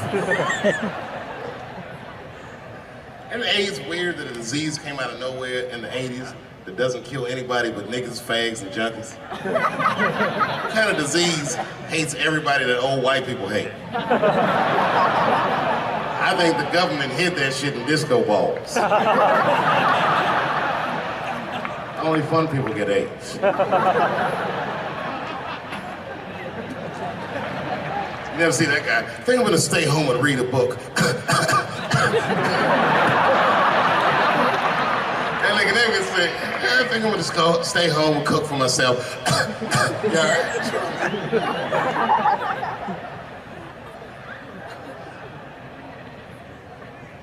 Remember when Donald Sterling made that tape?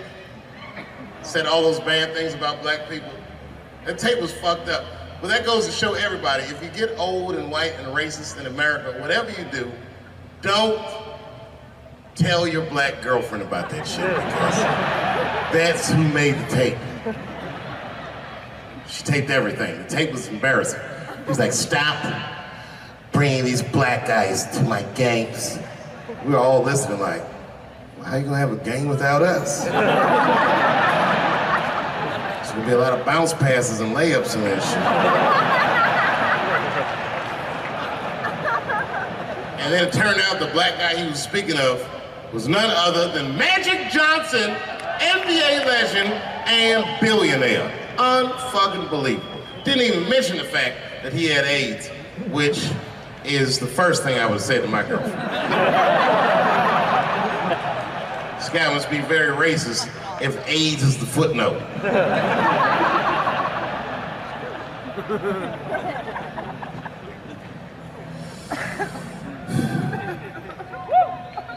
How many of y'all work for Google? Nobody?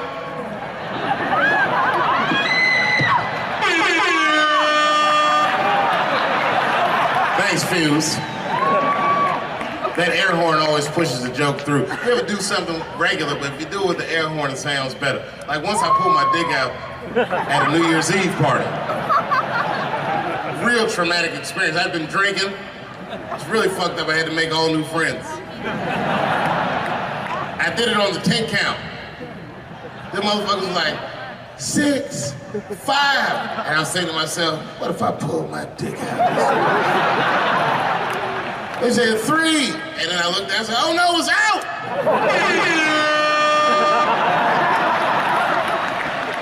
That air horn pushed me over the top. I pulled that shit out of the... I was like, oh!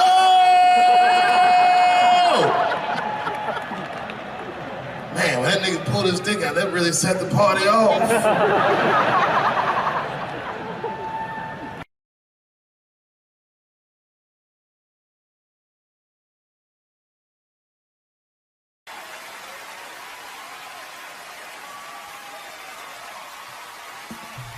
Ladies and gentlemen, Dave Chappelle.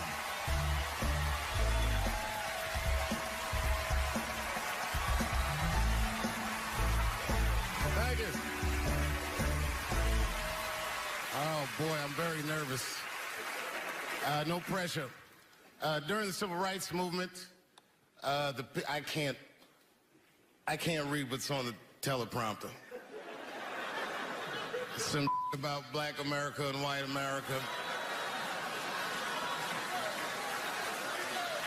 There's black Americans and there's white Americans. We're all one America. So if you don't mind, this is not live, is it? I imagine whatever I say, you could just edit it out. Let's try it a few ways. Lou, are you in the booth? I am. All right, good. You know what, Lou? Let's just play around with it and see if we can get it right, get this clip package on, and then let me go home, all right? You got it. All right. Ready? All right, count me in. 5, 4, 3, 2, 1. Wu-Tang. I'm just with you, Lou. Let's do it again. We're going to do it again. We'll get it right. Here we go, Dave. 5, 4, 3, 2.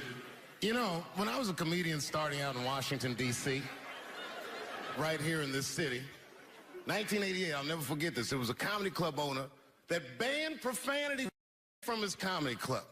He said it offended his audience, and this was a cause of major concern for all the comedians in the circuit. And we all called a meeting, and we had the owners come, and it was the club owners, and it was the comedians. It was the classic labor dispute.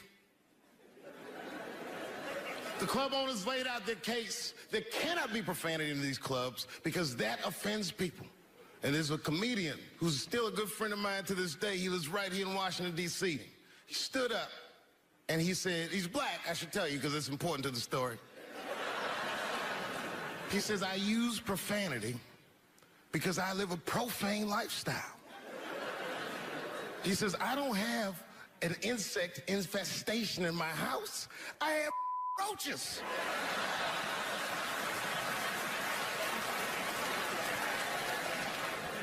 My favorite comedians are like musicians, and the audience is their instrument. And the music they make is your laughter. And that's the laughter that I scored my entire life to. So now, some of my favorite American comedic composers. Thank you. When I lose my job, I lose my man. Treat me like a dog, he called me a dog. Yes, he did. What did he call me? An old dog. Sometimes I wished I was a dog and he was a tree. When you stop and think, football's a fair sport for my people. Only sport in the world a Negro can chase a white man and 40,000 people stand up and cheer him. See, in my neighborhood, the kids have a kind of a dubious reaction to that whole Santa Claus concept. They just don't believe that a white man will ride a reindeer through Harlem after midnight.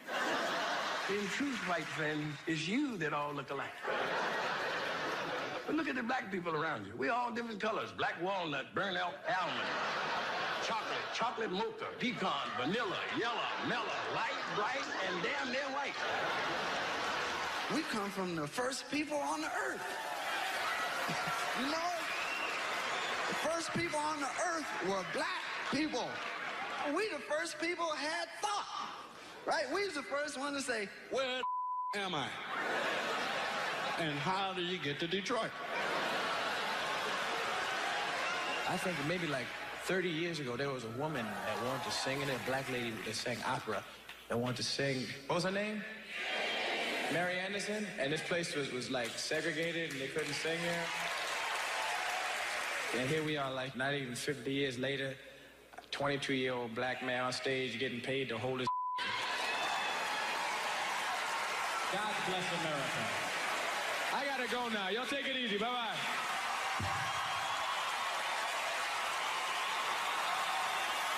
Janelle Monáe, Will Smith, Common, Gladys Knight, and John Legend when we continue. Yeah, man. Well, you ladies are right. To be honest with you, your lives look terrifying to me. They do, man. I know nothing about being a woman, but I know fear. Yo, I used to live in New York when I was 17. And I couldn't even pay my bills. You know what I did to make money? I used to do shows for drug dealers that wanted to clean their money up. One time I did a real good set, and these motherfuckers called me in the back room.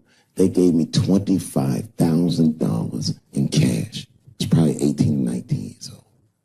I was scared.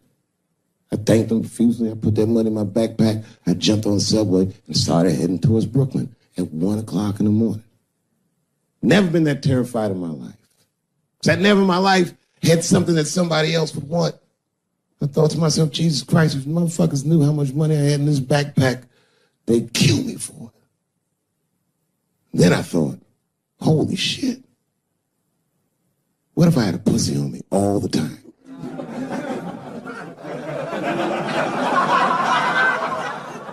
That's what women are dealing with. I'm gonna tell you right now. It's real talk. If them same drug dealers gave me a pussy and said, put this in your backpack and take it to Brooklyn, I'd be like, nigga, I can't accept this.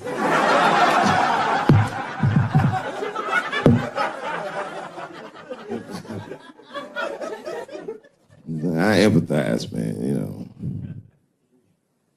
Everybody gets mad because I say these jokes. But you understand that this is the best time to say them. More now than ever. And I know there's some comedians in the back. Motherfucker, you have a responsibility to speak recklessly. Otherwise. New York Times said that Louis C.K. jizzed on his own stomach.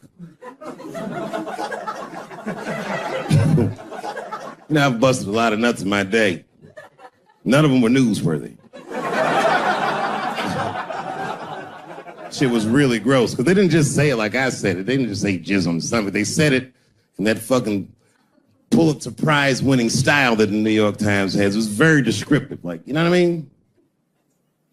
Louis C.K.'s semen shot out like a volcano of misogyny, slowly drizzling down like lava, covering his freckled penis as it slowly dripped to a fiery crown of red hair.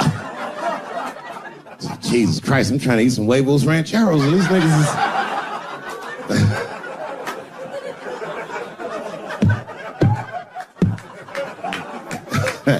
And you know, the tough part, being a comedian, knowing the motherfuckers, everybody comes up to me like, did you know?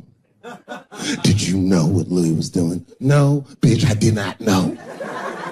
The fuck you think we talk about at the comedy club? Hey, nigga, how was the weekend? Great, man. I was just jerking off in faces and coming on my own stomach, having a good time. You know how this business is. No, I didn't know. They act like we sit around like Grease. Tell me more, tell me more. Did she put up a fight? Dun, dun, dun, dun, dun, dun, dun, dun, dun, dun. Sorry, I don't know the choreography, but you get the point. You get the point. She was intense. But Louis was like the turning point. I mean, you know, all these allegations are terrible. Louis was the only... I shouldn't say this, but fuck it. His allegation was the only one that made me, like, laugh. Well, if you think about it, because all his friends is reading it, and he's jerking off, and he's surprising people. He's surprising me.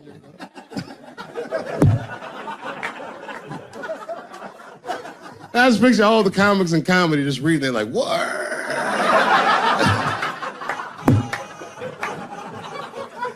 It's terrible. I know it's terrible. I'm sorry, ladies. You're right. You are right. But at the same time, I mean, you know what I mean? I don't know. Jesus Christ, they took everything from Louis. I was like, I don't know, it might be disproportionate. I can't tell. I can't tell. This is like where it's hard to be a man. One lady said, Louis C.K. masturbating in front of me ruined my comedy dreams. Word?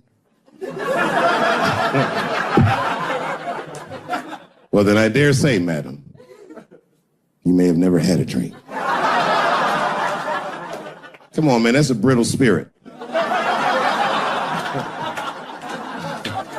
That is a brittle ass spirit, nigga. That shit is too much. This grown ass woman You know what this shit is like? It's like COINTELPRO. You know what that is?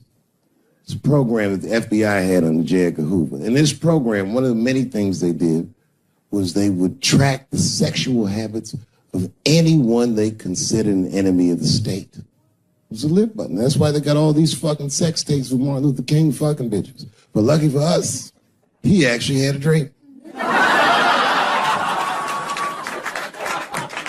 You think if Louis C.K. jerked off in front of Dr. King, he'd be like, I can't continue this movement.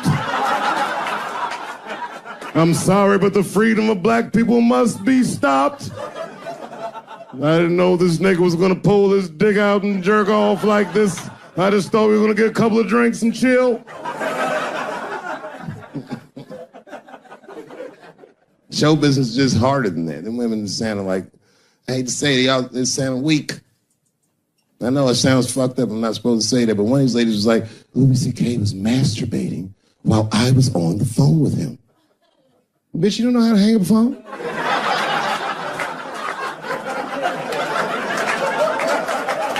How the fuck are you going to survive in show business if this is an actual obstacle to your dreams? I know Louis is wrong, ma'am. I'm just saying I'm held to a higher standard of accountability than these women are. Don't forget who I am. Don't forget what I am. I am a black dude.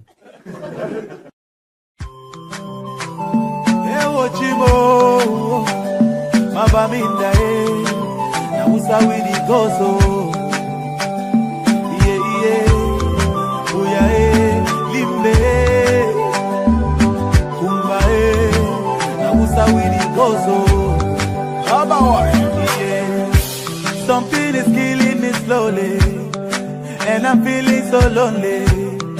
But this thing I must to talk, oh.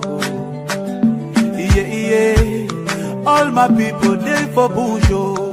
And our children are they go for school, oh. But nobody fit to talk, oh. We get to plenty, so many things where we really want to complain to you.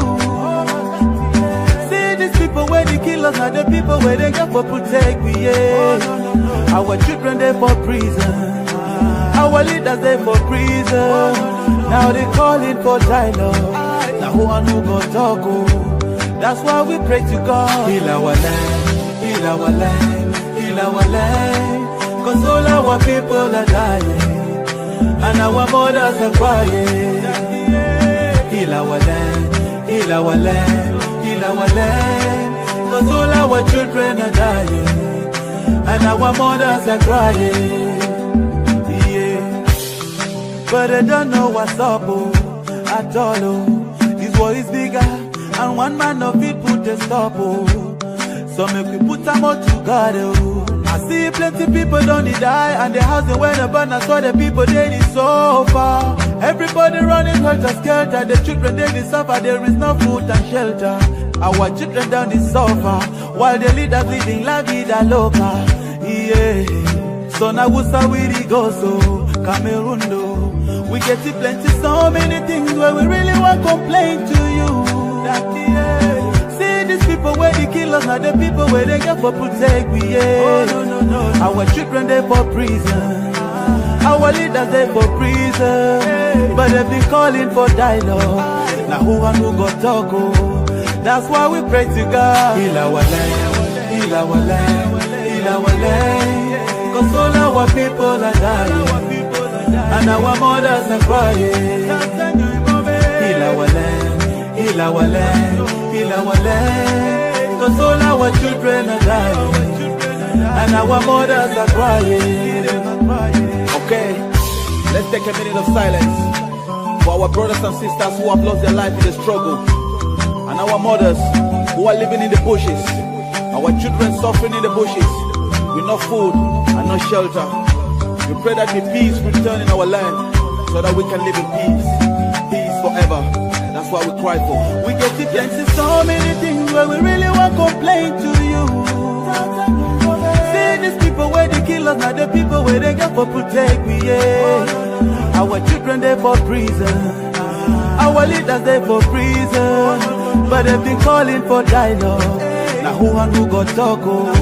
That's why we pray to God. Heal our land, Heal our land, heal our land. Cause all our people are dying. And our mothers are crying. Heal our land, heal our land, heal our land. Cause all our children are dying. And our mothers are crying. Say we get to plenty, so many things that we really won't complain to you, Daddy. Now who's how we go so? Abaminda, Buya, Limbe.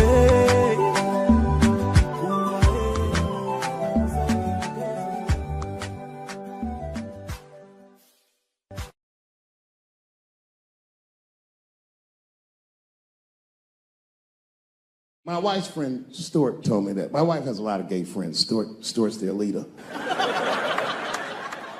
She has a lot of gay friends. And I don't like them. Not because they're gay, I'm just judging them on the merits of their character. They're just not nice dudes. They're rude house guests. They're sitting on my couch, giggling with my wife, eating my macaroons. And I come in, they act like the party's over. Hey, Stuart, what's going on? This guy talks to me the way a cat would speak if a cat could talk. Hi, David.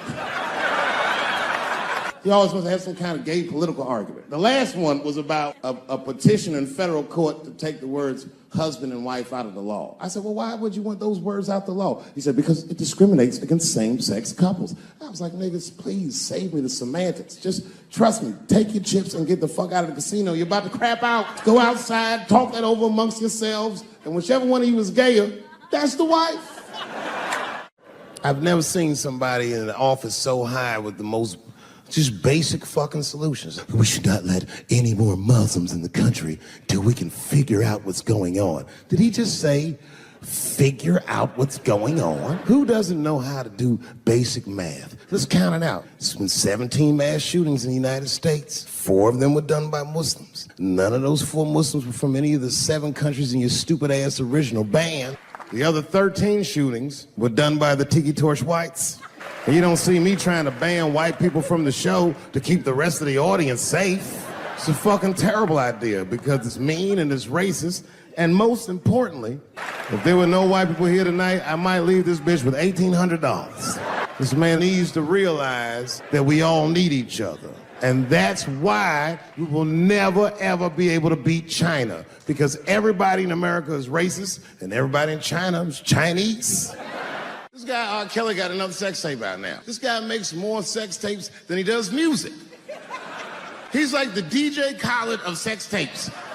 Another one. Like, damn. The new one's so bad that they didn't even show it. 16 times the girl's age was mentioned. Isn't that crazy? This motherfucker's an idiot. He was fucking her like, yeah, this is the best 14-year-old pussy I've ever had in my life. And she was like, you like this 14-year-old pussy? He's like, oh, yeah, I love this 14. I'm like, man, you need to shut the fuck up. You got to give your lawyer something to work with. You're supposed to be on the tape like, this is the best 36-year-old pussy I've ever had in my life. And then your lawyer going to be like, Your Honor, clearly my client thought that this woman was 36. As he mentioned some 16 times in the tape. They going to know you lying, though. You know what I mean? Everybody knows no such thing as good 36-year-old pussy. It is wild, bro. Where you from, man? Where you from? New York. You from, what, Manhattan? Brooklyn. You are from Brooklyn, aren't you? You look like you can rob somebody with a hammer.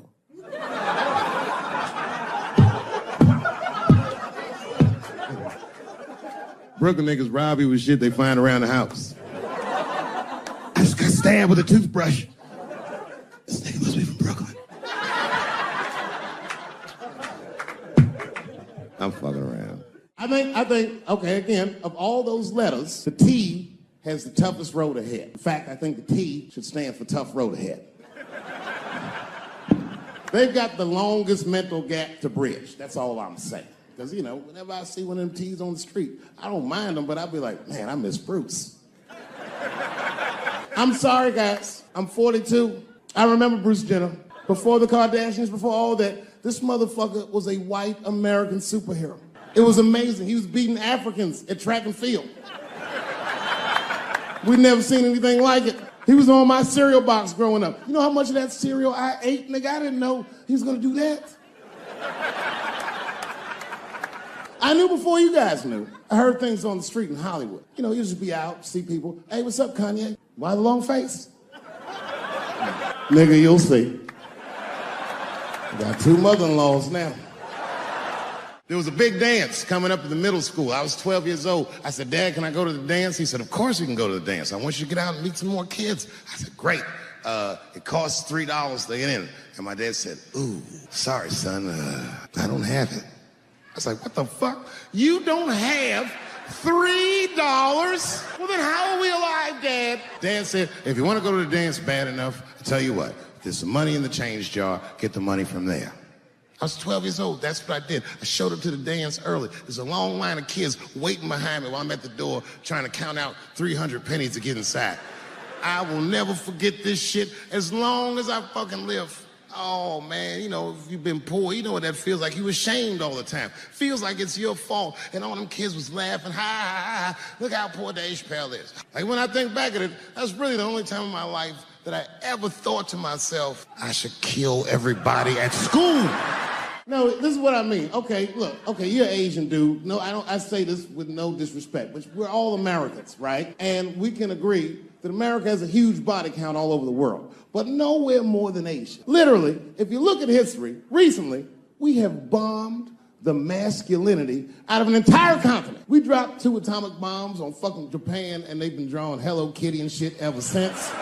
There's a lot of lady boys in the wake of our bombs, and I know these things because my wife is Asian. She's Filipino. All right, well, okay, so that explains it. Now you know why you see me at all those Filipino events. I'm not there picking up pussy, I'm dropping some off.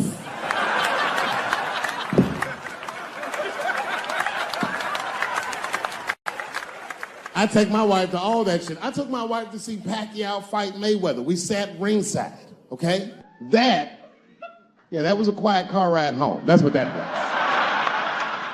That's my problem. I can't handle pressure. Sometimes pressure make me talk different. I'm serious. You ever have like that social pressure? You ever talk to somebody who's fake and they make you fake? Like, that kind of deal, like, hey, how you doing? You're like, fine, how are you? And you're like, I don't even talk like that. I get sick of that shit. I do. It just makes me sick. Sometimes I'll talk crazy just to make myself feel better. You ever do that? Just start talking like crazy. Like, you ever hear this voice? Man. That's how bad guys used to talk in the 40s. In the old days. See, I talk like that. Not all the time, but if somebody put the pressure on me, fuck it, I gotta cut loose. If the police pull me over, I'll talk crazy. Son, do you know why we pulled you over? Man, because I'm black, see? That's right. Man. It's not illegal to talk like that. How do they know I don't talk like that every day? Stop talking like that. Stop talking like white copper. Man. I see my age in my children. I came home from the road. This is not long ago. I've been gone for, if you can picture, I was gone for weeks and weeks. And when I came back, nobody was home. Now, one person in my family thought that maybe I'd like to see them when I got back. Like, they knew when I was coming back, but they just weren't home. And that shit was a wake-up call. But an empty house, that's some cold shit. And I went into my oldest son's room. I was like, hello, hello. He was gone. And I'd never done this to him before, but for some reason I just did it. I just looked through his shit.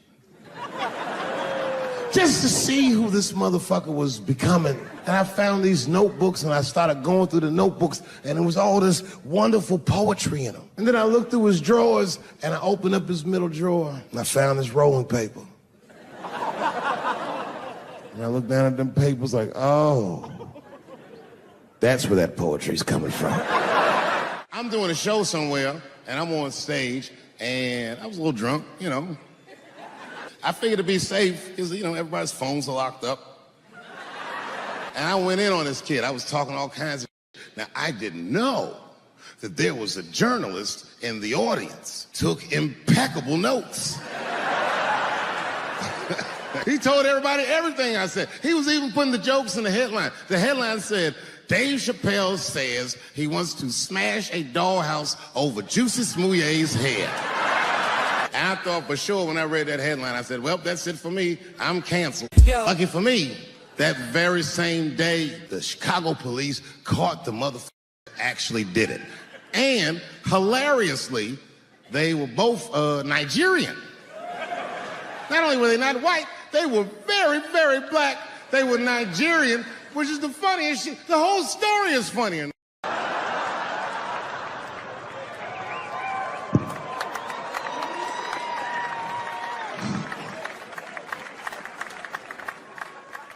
The third time I met O.J. Simpson.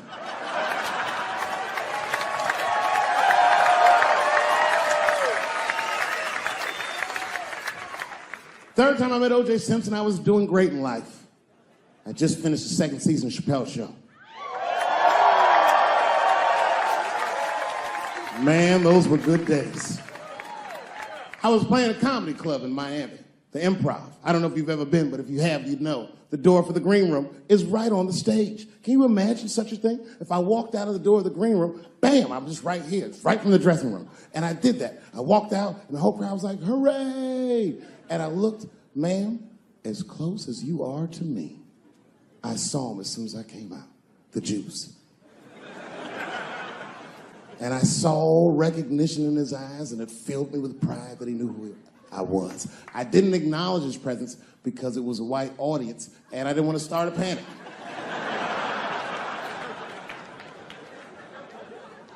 But I did my show. Show went great. I said, good night. I just gave him the signal, let him know I knew he was there. And I walked into the green room, and OJ was already in there. I was like, how the fuck is this possible? I was scared.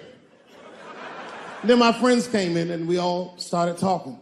We sat down on the couch, and I'm just telling you what I saw with my own eyes. You can believe me or not believe me. But in my experience, O.J. Simpson, one of the nicest men I'd ever met. He was nice to me. He was nice to my friends. The conversation was filled with warmth and levity, humor, and wisdom. We talked for 90 minutes, and then suddenly the Juice said, you know what? I've got to be going. But it's good to see you again, and I'm glad things went so well. I said, thanks, Juice. And my friend said, yeah, goodbye, Mr. Juice. They're new to the game. He said, no, thank you for your hospitality. Good night, guys. And we said, good night. And he just walked out of the room. And as soon as the door closed, we all looked at each other like, that nigga did that shit.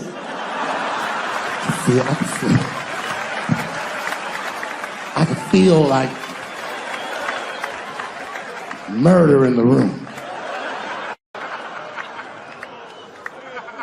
Well, you young heads missed that shit. You all too young. You don't remember that. How old are you, young man? You.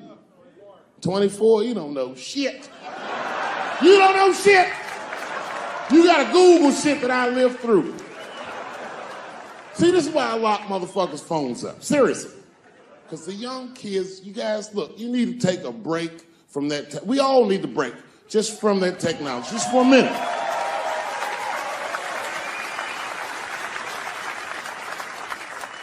You know, I'm from a different time, young man, a dark time to you.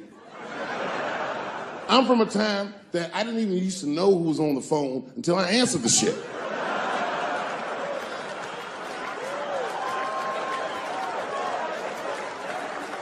Like when tragedy used to strike. I remember I was 12 years old and the teacher wheeled a television set into the classroom. You remember these days? And she turned it on to one of 3 channels. And she said, class, the space shuttle is taking off and we're all gonna watch it take off. Man, that shit was going great for like 3 to 5 minutes. That's right, you remember, it fucking exploded. Everybody on board, dead, immediately presumed dead. It was so bad, the teacher looked at all the kids and was like, you can go home. It's a goddamn national tragedy. This was Cold War America. The Russians were laughing at us. My point is, for a guy your age, you wouldn't even know the pain because in your generation, it's like the space shuttle blows up every fucking day. How can you care about anything when you know every goddamn thing? I'm getting over one cop shooting, and then another one happens, and then another one happens, and another one happens. I'm crying about Paris, and then Brussels happens. I can't keep track of all this shit, so you just give the fuck up. That's the hallmark of your generation. And that's fucked up because your generation lives in the most difficult time in human history. This is the age of spin.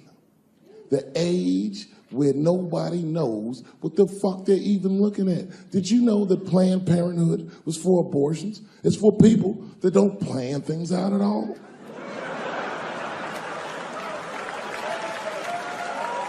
That's right. So a guy your age doesn't really know how he feels. Are you pro-choice? Are you anti-consequences? What does it all really mean? It's easier not to care for you. But for us, we were trained to care. We were raised that way. I used to watch a fucking cartoon when I was growing up called the Care Bears.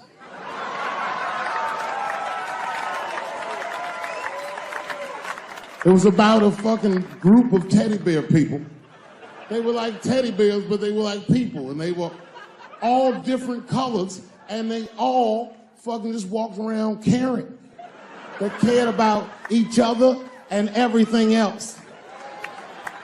They all had different designs on their stomachs, and the designs told you something about what they might be like inside. Very, very loving group of beings. And when shit got real bad, as nice as those teddy bears were, they didn't get mean faces. They got determined. And the leader would say, "Come on, guys, it's time for the Care Bear Stare." Remember that shit? And them little teddy bears would lock arms and stare at the problem. And I'm not even bullshitting. Actual love would shoot out of their chest and would dispel any. When we grew up, we wanted to be like those bears. And then we got our hearts broken. So we found out that life wasn't gonna let us do that. And that it's impossible to shoot love out of your chest. However, I have shot love onto somebody's chest before.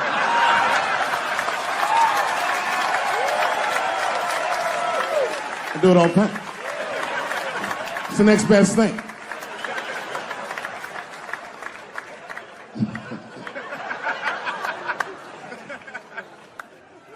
Oh, yeah, you kids don't know.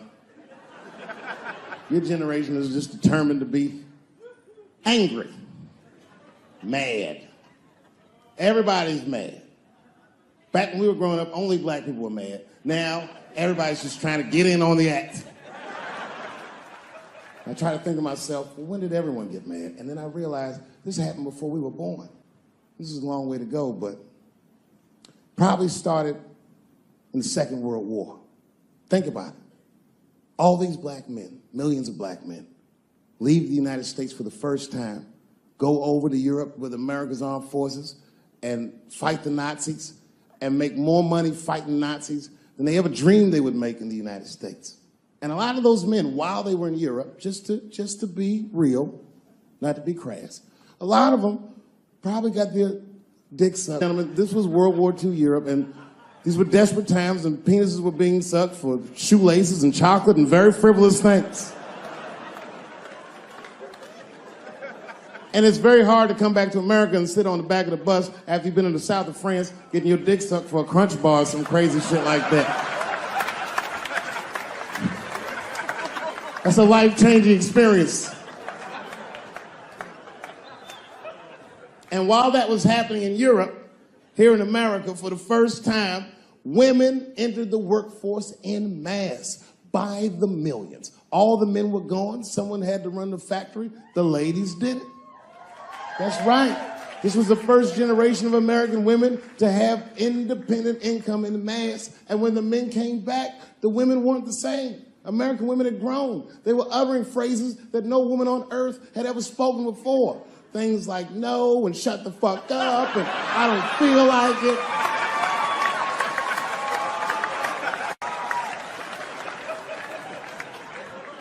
And then behind the scenes of that, there was a little-known government agency that started testing mind-controlled drugs on the American public. They fucked up They tested it for 12 years. They didn't realize these drugs were not mind controlling. They were mind expanding. It was LSD and mescaline and shit like that. And for the first time, there was a new school of thought that was chemically induced that made people question the very society they lived in. By 1960, the president of the United States was only 42 years old. Can you imagine? DMX is older than that.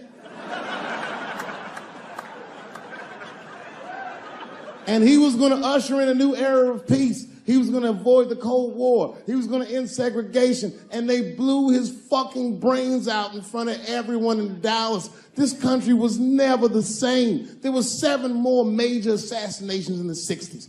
Anyone that stood up and said anything was shot down the streets like a fucking dog. Kennedy, King, X, Evers, on and on. You didn't even have to be famous.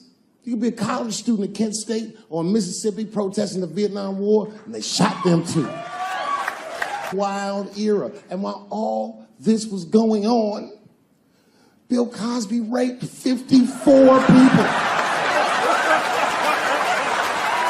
Holy shit, that's a lot of rapes, man. This guy's putting up real numbers. He's like the Steph Curry of rape. Man, that's a lot of rapes. 54. He had raped 30 less people. That's still 24 rapes. Don't forget, each one of these rapes has 8 hours of sleep in it. Ladies and gentlemen, that's over 400 hours of rape. It only takes 65 hours to get a pilot's license. If rapes were aircrafts, this nigga's Top Gun for sure.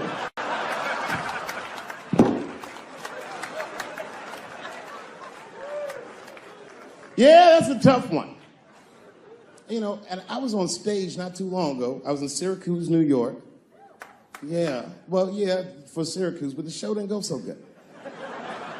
All because I was talking about Bill Cosby a little bit. Not a little bit, I'll be honest. Talked about him for like maybe 25 minutes. And a woman stood up in the back of the room and she screamed out, "You are a fucking asshole for saying these things." I know. Instantly, I felt, like bad. Not bad about what I was saying. I just felt bad, like, oh, that's too bad she doesn't like the show. I didn't realize it at first. But not only did she say that, she was rushing the stage. By the time I saw her, I just saw this shadowy figure fucking charging up the aisle towards me in full fight mode. I was horrified. I said, oh my God. I'm gonna kick this bitch in the face.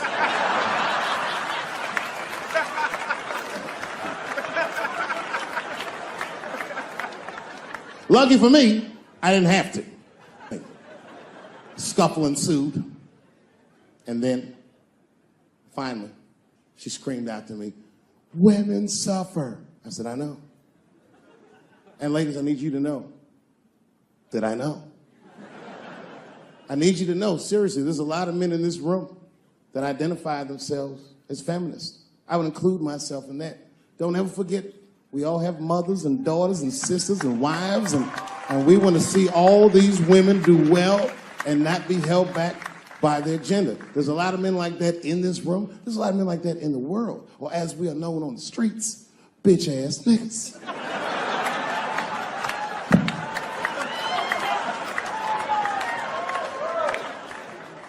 But as this woman was wrestling and screaming at me, I started to take offense. And I'm gonna be honest, race was involved. She was a young white woman.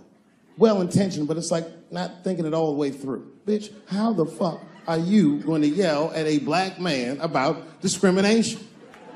She didn't get it. She just kept going. Women suffer. I know. Women suffer. Same team. Women suffer. I know. And this is where she went too far. We suffer just like you. Slow your roll, bitch. Me. Not like us. She goes, suffering is suffering. What's the difference? I said, come on, white woman, you know what it is. You was in on the heist, you just don't like your cut. You suffer, I suffer. You suffer, I suffer. That's how it works. Can't do comparative suffering. If you're hungry and your friend says, you know, people are starving in Africa, so what, nigga? I still want lunch.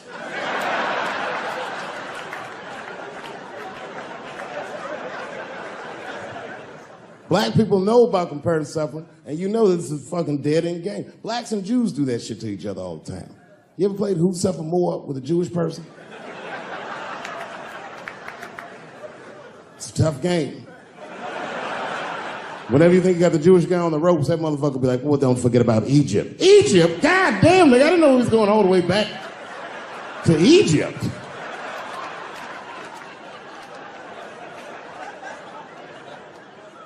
What the fuck is wrong with her? What does she think? Does she think that I don't know that rape is wrong?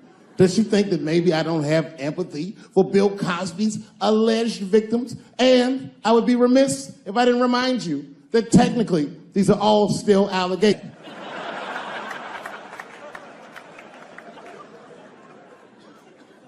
But perhaps, if she looked at it correctly, she would have empathy for me, the man she was attacking.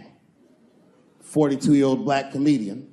Obviously, Bill Cosby was a hero to me.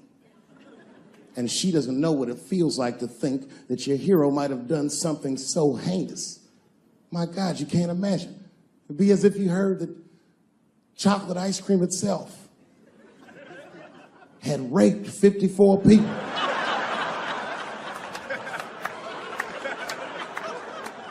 You'd say to yourself, oh man, but I like chocolate ice cream. I don't want it to rape.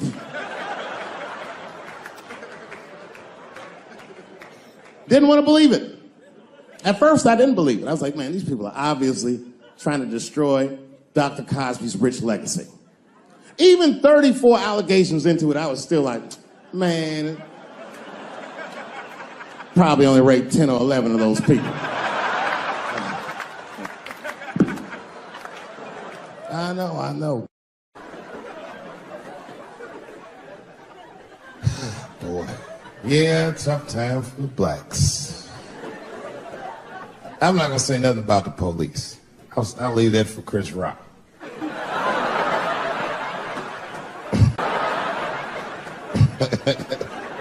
The other big sports story was fucking Ray Rice's tape. Anyone see that Ray Rice tape? I can't stop watching it.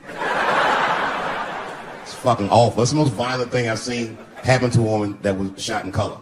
Really fucking bad. Like, if I could have froze time at that moment and gave Ray Rice some advice, I don't think there's any way possible I'd be like, you should punch her in the face. It's a fucking terrible idea. At the same time, I also believe she shouldn't have rushed him. What the fuck was he like? Yo, you can't beat him, miss. Don't rush a motherfucker that's trained to stiff on people in the clutch. He's gonna get the upper hand. The only reason I bring him up is because, you know, he's about to play football again. You didn't know that? The NFL was told by a federal judge they had to reinstate Ray Rice because he was transparent with their investigation. He told them exactly what he did. And they can't just change your ruling just because the tape came out. I get it. That's like if I'm hanging out with my buddies and I'm like, hey guys, guess what I did last night? I fucked this big fat girl I met at the club. And they're all like, oh shit, Dave, that's crazy. And then they see a tape of me doing it and they're like, we can't hang out with you anymore, guys. That's not what this crew is all about. I'll be like, well, I told y'all what I did. What's really fucked up is the tape was made before they were married. Isn't that weird? I don't know why she did that. I don't even know why he would do that. As a guy, would you want to live with a woman that you had once punched in the face with all your strength? That's some very bold color purple type shit. Silly, come out here and shave me.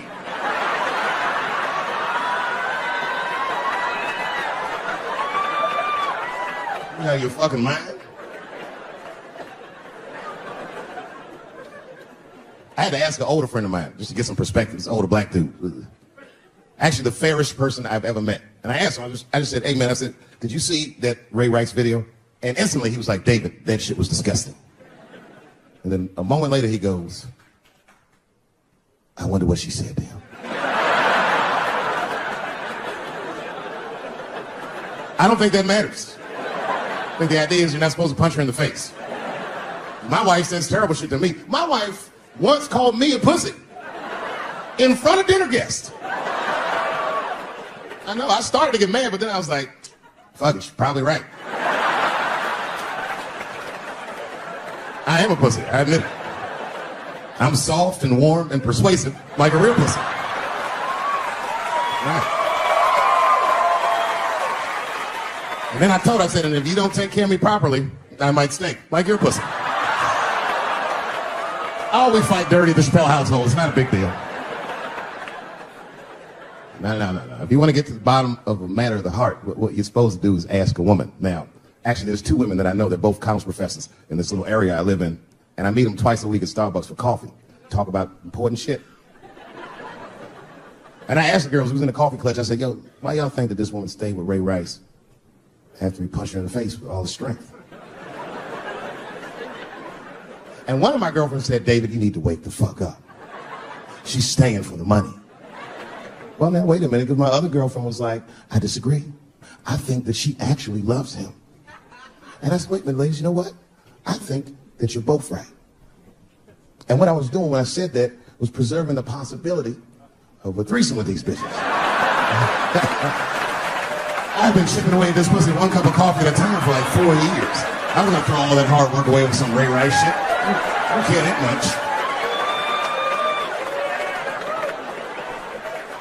much. I'm just being real. It's fucked up, man. It's a tough time for the blacks. I love you too. And then here comes the banana peel. I'm waiting on it any second.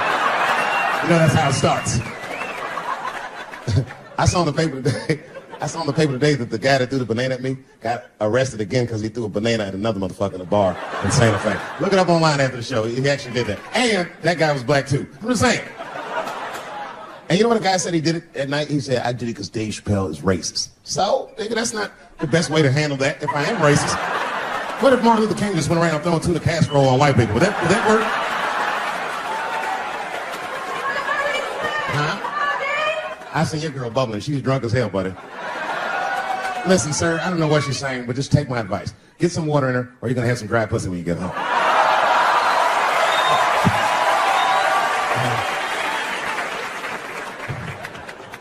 His dick's going to be shaped the fuck up tomorrow. Santa Maria. Who got a cigarette in here? Anyone got a cigarette in the bar? Yeah, you fella. Yeah, please. Well, let me see this. This is a Marlboro menthol. This could have been anybody. If it was a Newport, I'd be like a black dude threw that up. But a Marlboro menthol, that's one of them riddles.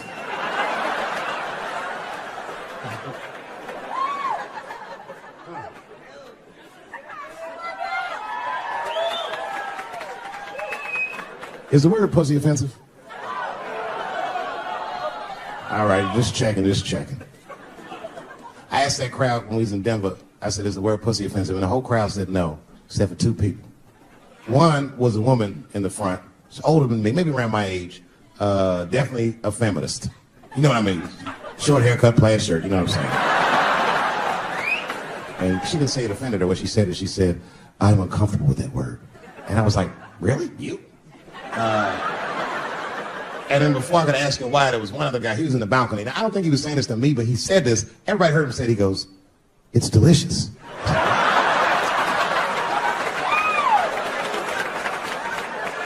I don't think I've ever heard pussy called delicious before in my life.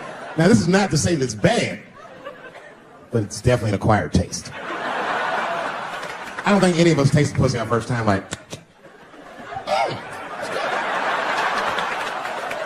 it needs something. You know, it's illegal for a gynecologist to say the word pussy. They can only say vagina, or they can name individual parts medically, but they can never say shorthand, even if the gynecologist is a woman. I feel like if it's a woman gynecologist, it's cool. Like, am I all right? She's like, girl, that pussy is.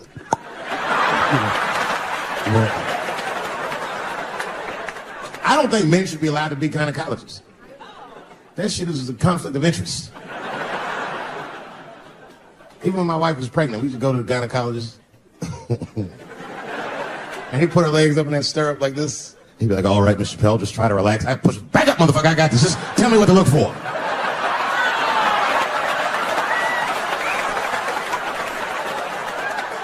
One of those home-style checkups.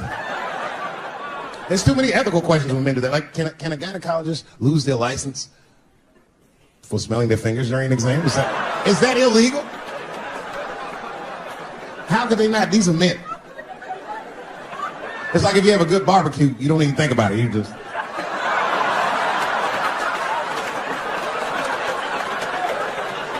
The word pussy is only offensive if you're older.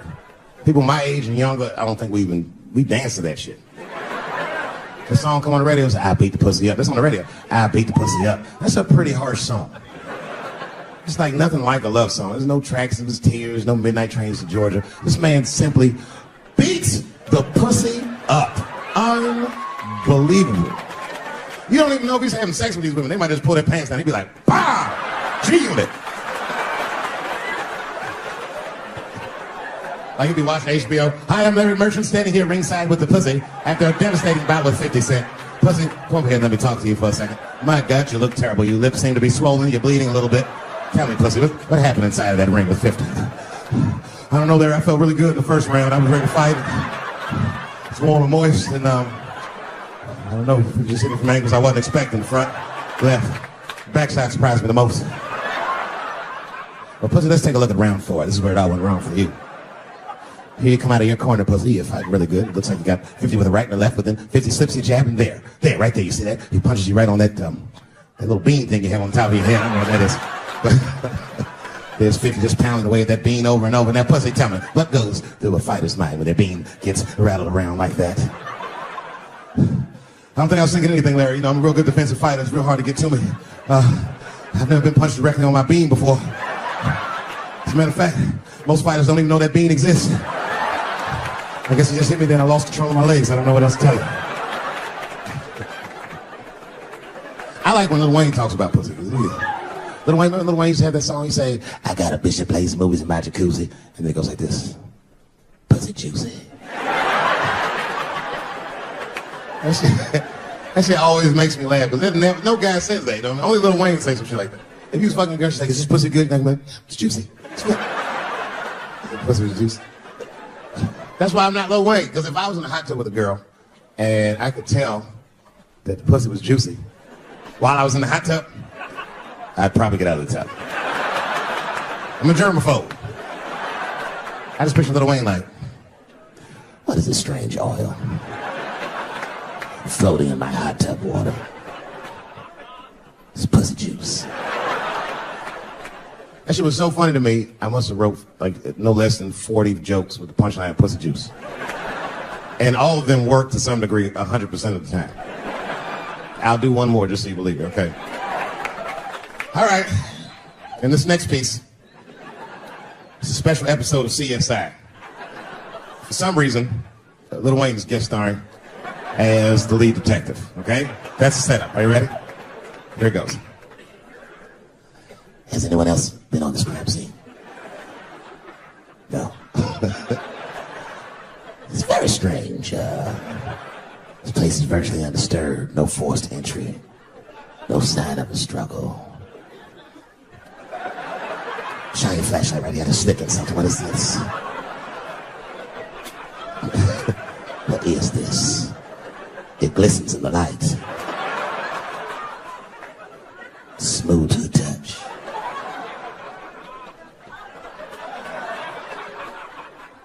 This is pussy juice.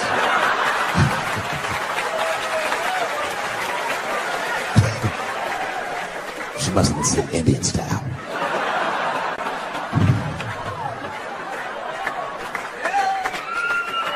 Everybody's mad about something. Recently, I got attacked online by some gay bloggers, and it hurt my feelings. I have no problem with gay people, but I fucking hate bloggers.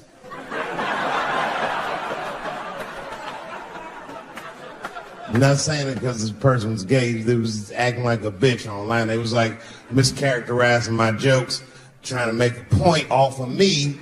When it's like, yo, I'm your ally, motherfucker. I'm not trying to stop gay people. I got better shit to do. This motherfucker was saying things trying to get gay people to beat me up. Seriously, he was like, Dave Chappelle's jokes. I don't know how he actually talks. He was making his voice up. Dave Chappelle's jokes were an affront to the manhood of all gay men. What the fuck does that mean? I didn't say anything that would allude to gay men not being men. I know you men. In fact, what could be manlier than fucking another guy in the ass? It's the most gangster shit I've ever heard of in my life. I told you I'm not cut out for that. I'm a pussy. And you know what I said? That's all I said. First of all, I'll tell you right now what I said. And I will tell you that this was not a joke. It's a true story. And I just happened to tell it. All right, what happened was I went to a gallery party. All right? I don't know who in here has ever been rich before, but these are very nice parties. You know, wine and cheese and ball of conversation. And there was a few eccentric types, one of which was a very wealthy man that happened to be wearing a dress. I don't know what you call him now. He was a tranny or a drag queen, perhaps. Whatever it was, this is definitely a man. And this man was definitely on drugs. I don't know what kind of drugs he's on, but I knew he had too much. He didn't look good. Just like this, he's like, he looked sick. And all his friends were standing around him, concerned, trying to revive him. I don't know what it looked like, some kind of gay CPR, just fanning and shit.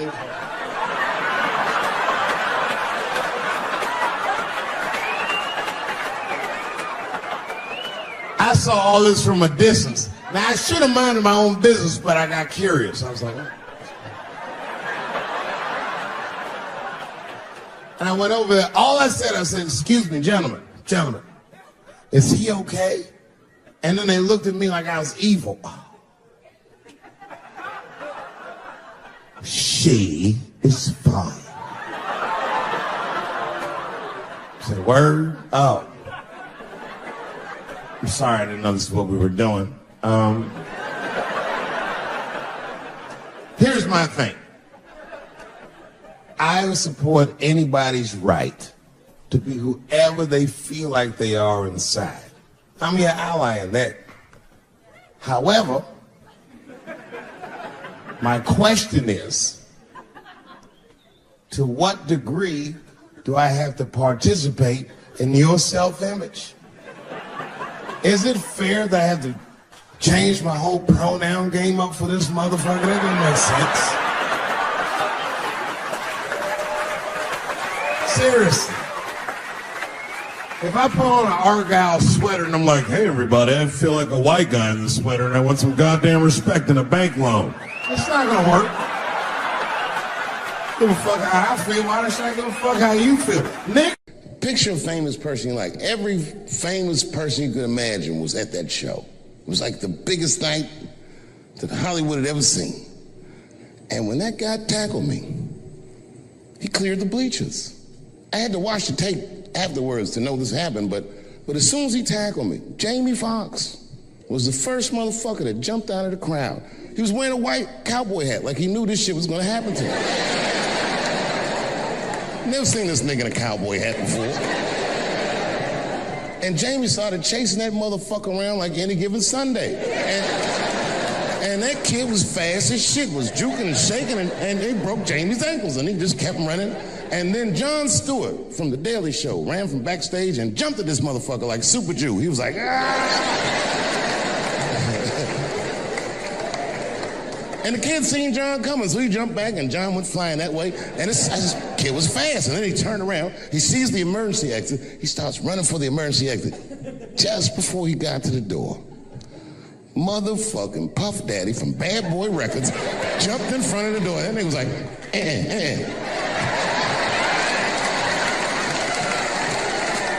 Boy,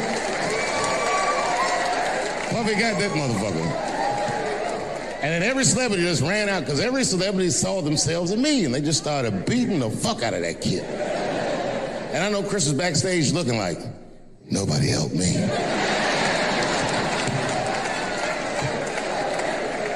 Everybody hates Chris. And what I remember most about that night was the pressure. Before the show, I had to run out there on the avenue and hand out tickets to anybody who would take them because I couldn't even fill the fucking room. Boy, what a difference 24 short years makes.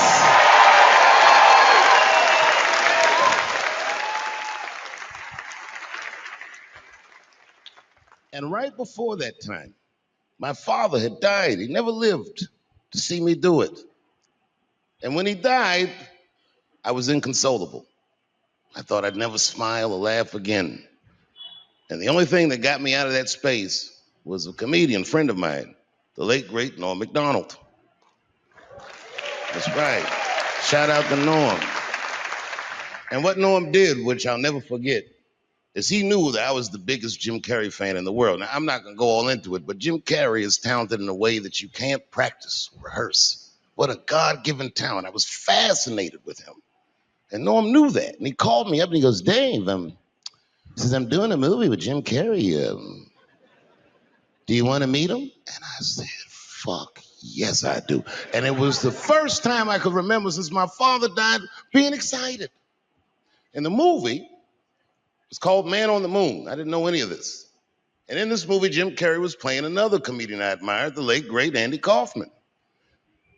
Yes, and Jim Carrey was so immersed in that role that from the moment he woke up to the time he went to bed at night, he would live his life as Andy Kaufman. I didn't know that. When they said cut, this nigga was still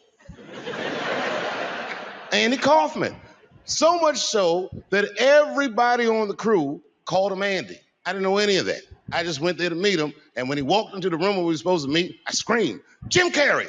And everyone said, no! Call him Andy. And I didn't understand.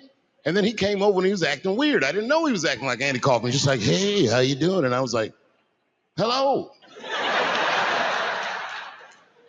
Andy? Now, in hindsight, how fucking lucky am I that I got to see one of the greatest artists of my time immersed in one of his most challenging processes ever. Very lucky to have seen that. But as it was happening, I was very disappointed.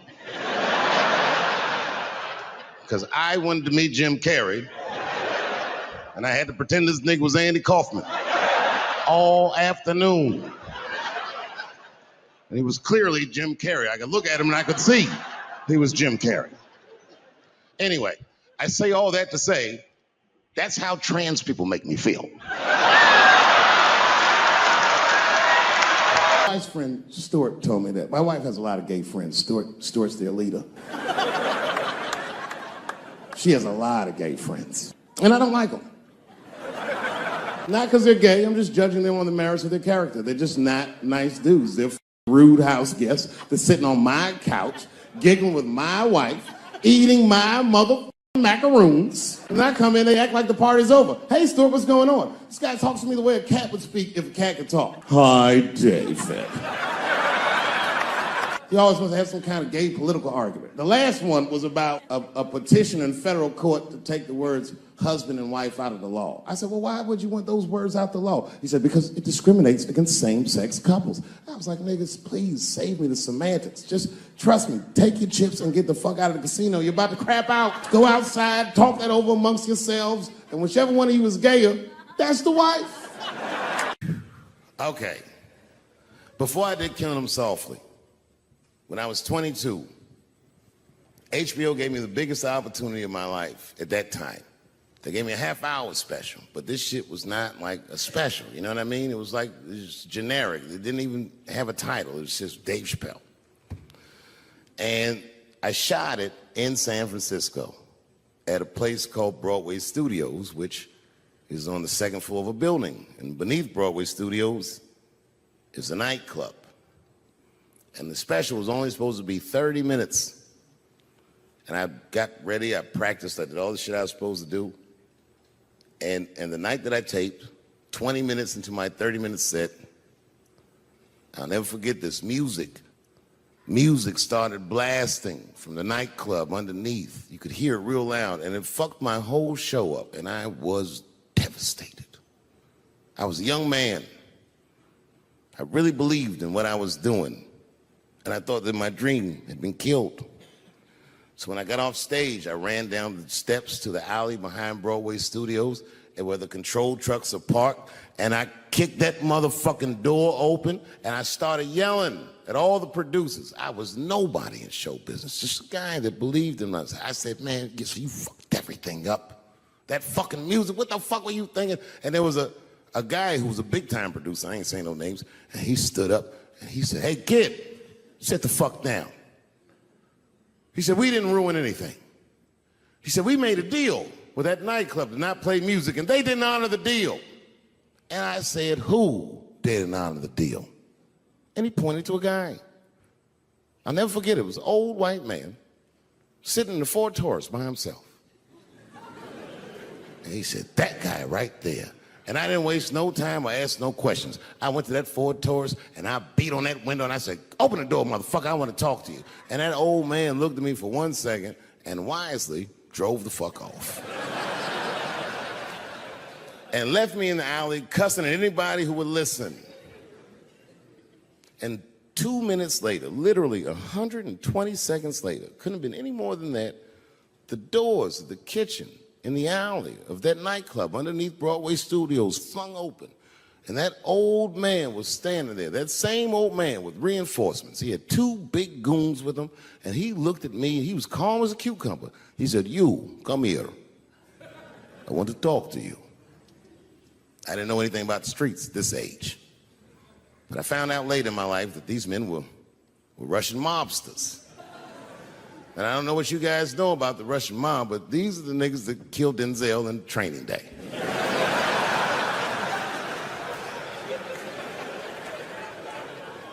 And all the producers knew what I was up against. They said, Dave, do not go in there. And I said, fuck y'all. And I walked right into that kitchen, and they closed the doors behind me, and it got dark as fuck in there. And I knew, I'm not dumb, I knew I was in a bad situation.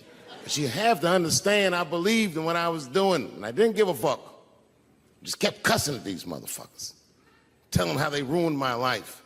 And that old man couldn't believe that I was talking all this shit. And as soon as I took a breath, he stopped me gently. He said, hey, kid, listen. Your friends lied to you. He said, we made a deal, but your friends never paid me. And when he said that, I realized I was locked in a kitchen.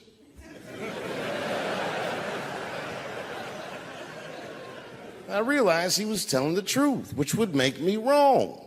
And the very moment that I realized I was wrong, for the first time, I was afraid. You see, it's a funny thing if you believe you're absolutely right. You can get drunk off the feeling of how right you are. That's why gay people are so mean.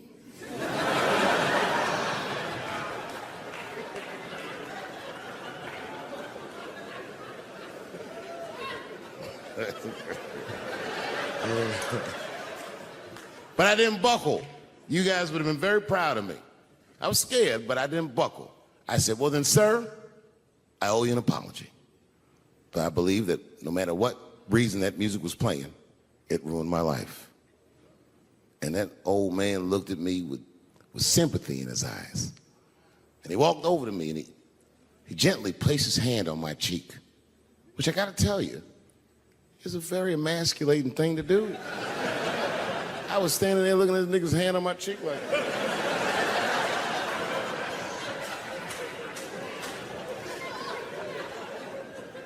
and he said, you are a real man. And he tapped me on my cheek. Real soft. Just like that. The doors opened back up. The light from the alley flooded into the kitchen. And I just walked out alive. I lived to fight another day. And in that moment, I learned one of the most valuable lessons of my life, and I have to share it with you. And that lesson is this. In your life, in any given moment, the strongest dream in that moment wins that moment. I am a very powerful dreamer. Yeah, I'm not lying.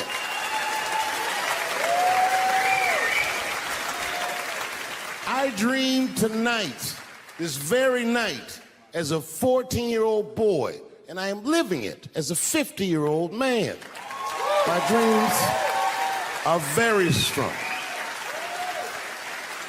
Today, I walked all around Washington. I used to be poor in this city, and all day people just said, hey, Dave, like they knew me personally, and I felt like I knew them. And I say to myself, my God, Dave, what a powerful dream. But then sometimes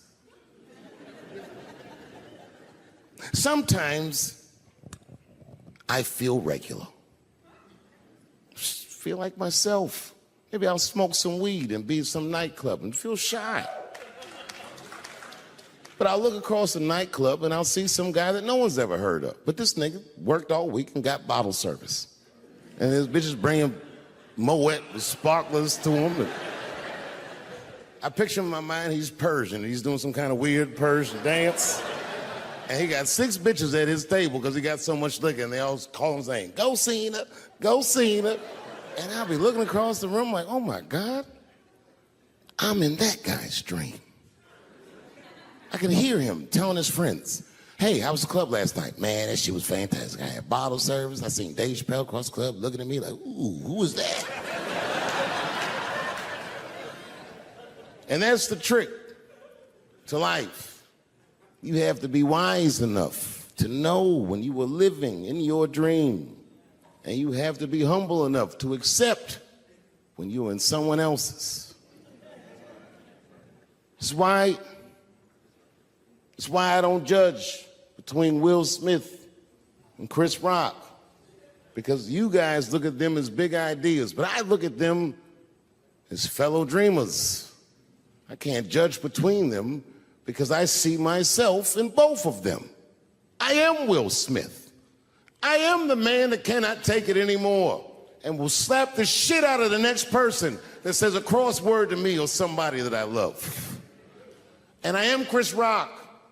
I am the man that can get slapped in front of the whole world and keep my composure so I don't fuck anything up. That is what men do. Men make boundaries. Men enforce boundaries. And men test boundaries. And no man tests more boundaries than a trans man. Kelly got another sex tape out now. This guy makes more sex tapes than he does music. He's like the DJ Khaled of sex tapes. Another one. Like, damn. The new one's so bad that they didn't even show it. 16 times the girl's age was mentioned. Isn't that crazy? This motherfucker's an idiot. He was fucking her like, yeah, this is the best 14-year-old pussy I've ever had in my life. And she was like, you like this 14-year-old pussy? He's like, oh yeah, I love this 14. I'm like, man, you need to shut the fuck up. You gotta give your lawyer something to work with. You're supposed to be on the tape like, this is the best 36-year-old pussy I've ever had in my life. And then your lawyer gonna be like, Your Honor, clearly my client thought that this woman was 36, as he mentioned some 16 times in the tape. They gonna know you lying though, you know what I mean? Everybody knows no such thing as good 36-year-old pussy. When I see a fellow dreamer, I give them my utmost respect. Even if I don't understand what their dream is. I know a dreamer when I see one. And I've met many powerful dreamers in my life. None more powerful than a man who calls himself Little Nas X. I met this nigga at a party. I had no idea who he was. But the minute he walked in that party, I knew I was in his dream. Everybody in the party was another dreamer. Everyone was famous, but when that nigga walked in, he was dressed like C-3PO. He was shining.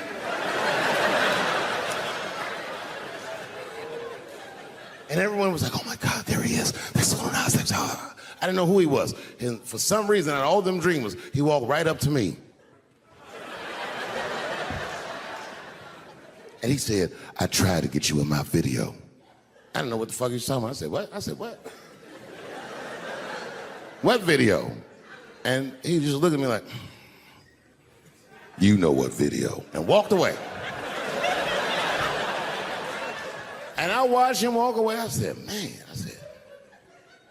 this nigga's having a very powerful dream.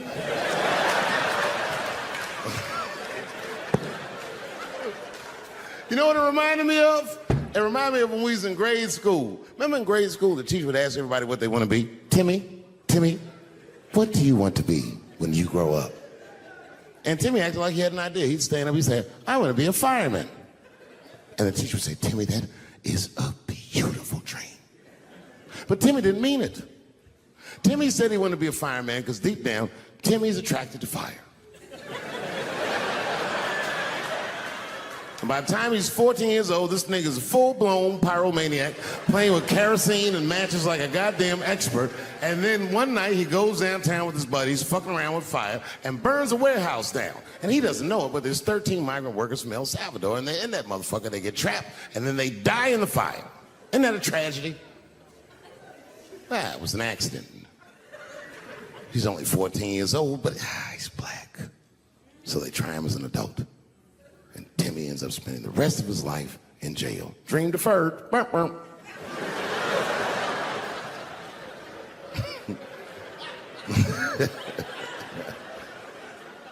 What about you, Billy? Billy, what do you want to be when you grow up? And Billy stands up and he says, I want to be president of the United States. And the teacher says, oh my God, Billy, that is a wonderful dream. And Billy means that shit. Billy does everything right. That motherfucker gets his grades up. He joins student government. He even does extracurricular activities like show choir just to make his resume look good. He's on track to be president, but junior year he wipes. When he's 16, he gets his girlfriend pregnant and has to drop out of high school to make ends meet. But lucky for him, the local Walmart's hiring. By the time he's 20 years old, this motherfucker makes assistant manager at Walmart. He's the youngest one in the district. He says, oh my God, if I can keep this up for 4 more years, I could be a manager. And if I can keep this up for 6 more years after that, I could even be a regional manager and have as many as 3 Walmarts under my control. And he's a big picture guy. He sees where this path is going, so he kills himself.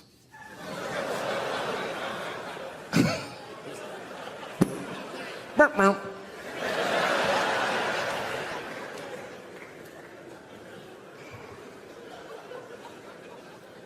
Well, what about you? What do you want to be when you grow up? I don't want to say, because I don't want the other kids to laugh at me. Who cares if they laugh? Your dream is yours. Own your dream so they can come true. Say it loud and proud. What do you want to be when you grow up? Little Nas X. And that nigga stood up in front of the whole class. I want to be the gayest nigga that ever lived. I want to do a music video and slide down a stripper pole all the way to the depths of hell and suck the devil's dick at 10 o'clock on BET while all the kids are awake and can see me. Shockingly, that was the only dream that worked out.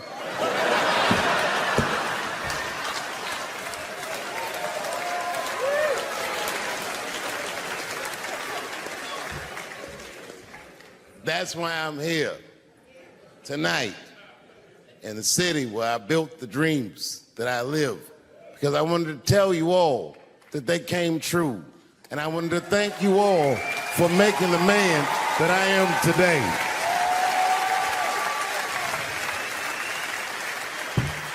Yes, I am living a very powerful dream.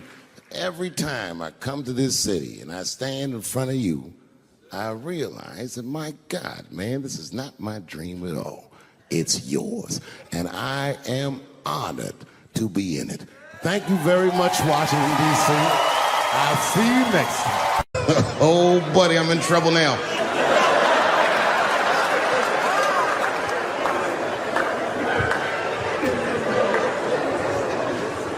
Before I go, I want to share this story with you because it's important to this point. I want your community to know that one of the coolest people I ever met was a transgender woman. And this is not a man that I knew that became a woman. This woman was trans when I met her. Lived in San Francisco. Daphne Dworman is her name. I would do 18 shows in the Bay Area, sometimes in Oakland and Dirty Hood nightclub, and she would be there, a white trans woman, laughing loud and hard at everything I said, especially the trans jokes. Very puzzling. Because she was obviously trans. And one night after one of the shows, I met her. And what it was, turns out, it was her dream to be a comedian. And I was her hero. It's very moving. I could not dislike somebody that felt that way about me. And we became fast friends. And when I made that special Sticks and Stones, right as it was coming out, I happened to be in San Francisco and I wanted to do a show, but I needed an opening act. And I remembered that trans woman I had met. So I called her on the phone. And I called her myself. I said, hey, Daphne, this is Dave Chappelle. She couldn't believe it. And I go, I'm in San Francisco. And then she started saying a bunch of wild stuff. I was like, relax now. I don't want any pussy. I was, I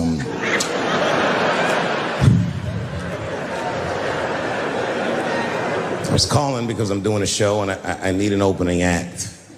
And I was wondering if you'd open the show. And she was like, fuck yeah. Now, I didn't know this at the time, but this woman had only done stand-up comedy 8 times in her life. This is little to no experience. And now she's about to open a show for what many call the GOAT.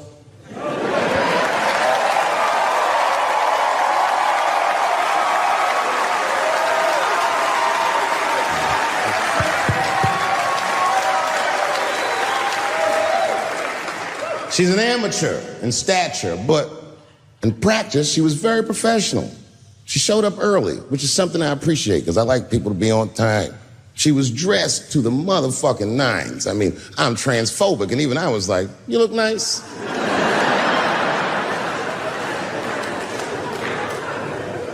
Went up on the stage with all the swag of a professional comedian, grabbed that mic and walked right down the middle and looked at the crowd like a gangster. Man, you should have seen her work. This bitch bombed for 45 minutes straight. And I am not exaggerating, young man. That show was terrible. Stunk. Stunk.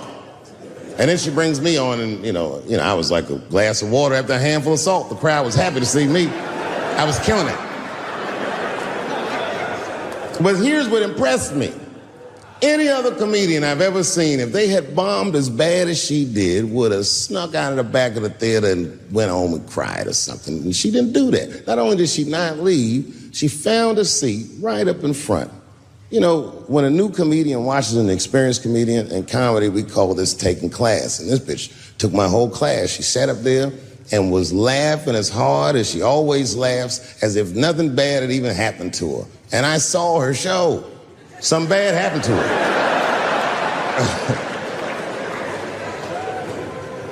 She was drunk. So she starts talking to me while I'm on stage. But the way a person would talk to a television when they were alone. She's talking to me like that. That didn't bother me because I knew her. But the crowd didn't like that shit at all because she sucked. And a guy in the back of the room stood up. And Daphne's hair was dyed blonde at the time, and the guy screamed out, and his energy felt wild as fuck. He said, hey, Daphne! And everybody kind of clamped, like, got tense. We didn't know if it was a heckler or an active shooter. And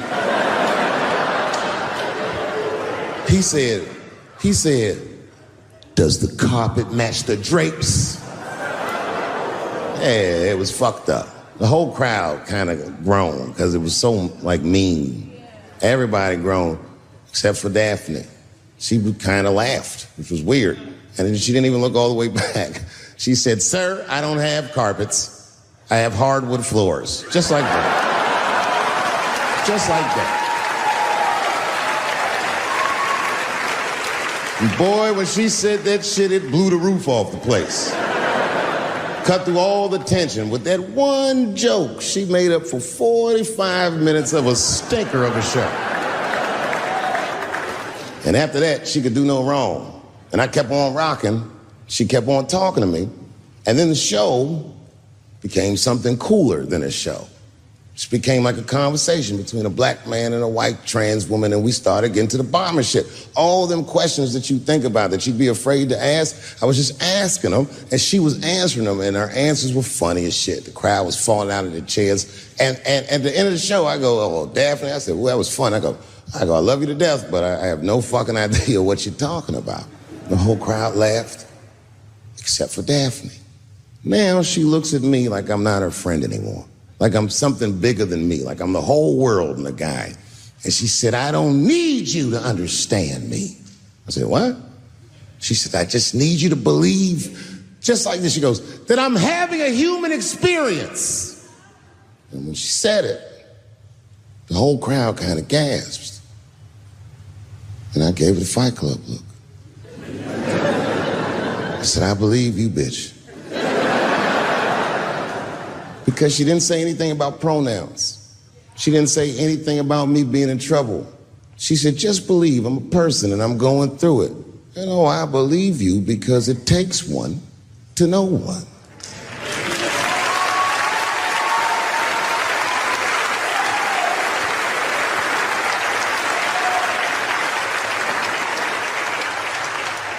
And then I told the crowd good night, and they start going crazy. And before the applause gets to its crescendo, I say, and don't forget my opening act, Daphne. And the crowd stood up. And I looked at her, and tears came out of her eyes. She couldn't believe it was happening. I couldn't believe it was happening because her show stunk. And it was a great night. I remember the late, great Paul Mooney was there. A bunch of fly-ass comedy niggas was there. And we all went backstage and was just drinking and talking shit and laughing, and Daphne stole the room. She had everyone cracking up, spinning the yarn, telling us all these crazy stories about shit she be into. We all laughing real hard, and as she's telling us and everyone's laughing, I'm looking around, I'm like, oh my God, she is funny. I pulled her aside and I said, you're hilarious. I didn't know that when you were on stage. I said, you're doing some things wrong, but I can help you. I said, anytime I'm in San Francisco, why don't you open the show for me, and I'll just try to give you some pointers, see if you can't work this thing out. And she said, are you serious? I was like, yeah. And she grabbed me real tight, hugged me, squeezed me, and I pushed her off violently because I'm transphobic. I said, boundaries, bitch.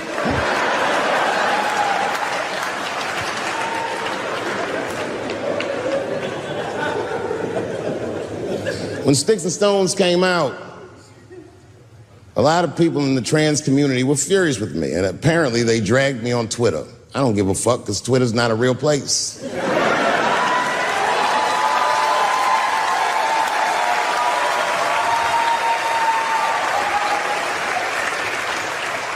And the hardest thing for a person to do is go against their tribe if they disagree with their tribe. But Daphne did that for me. She wrote a tweet that was very beautiful, and what she said was, it was almost exactly what she said. She said, punching down on someone requires you to think less of them. And I know him, and he doesn't. He doesn't punch up, he doesn't punch down, he punches lines, and he's a master at his craft. That's what she said.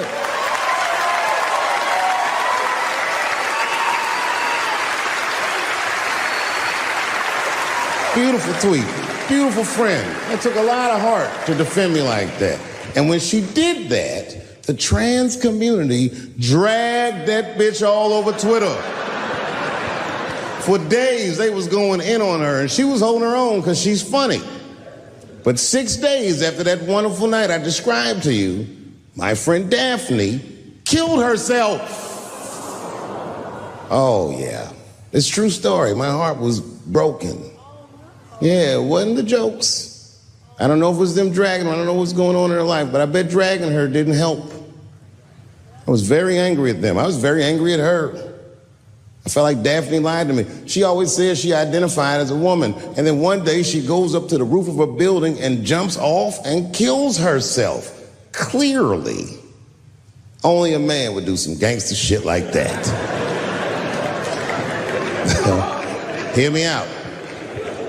As hard as it is to hear a joke like that, I'm telling you right now, Daphne would have loved that joke. That's why she was my friend.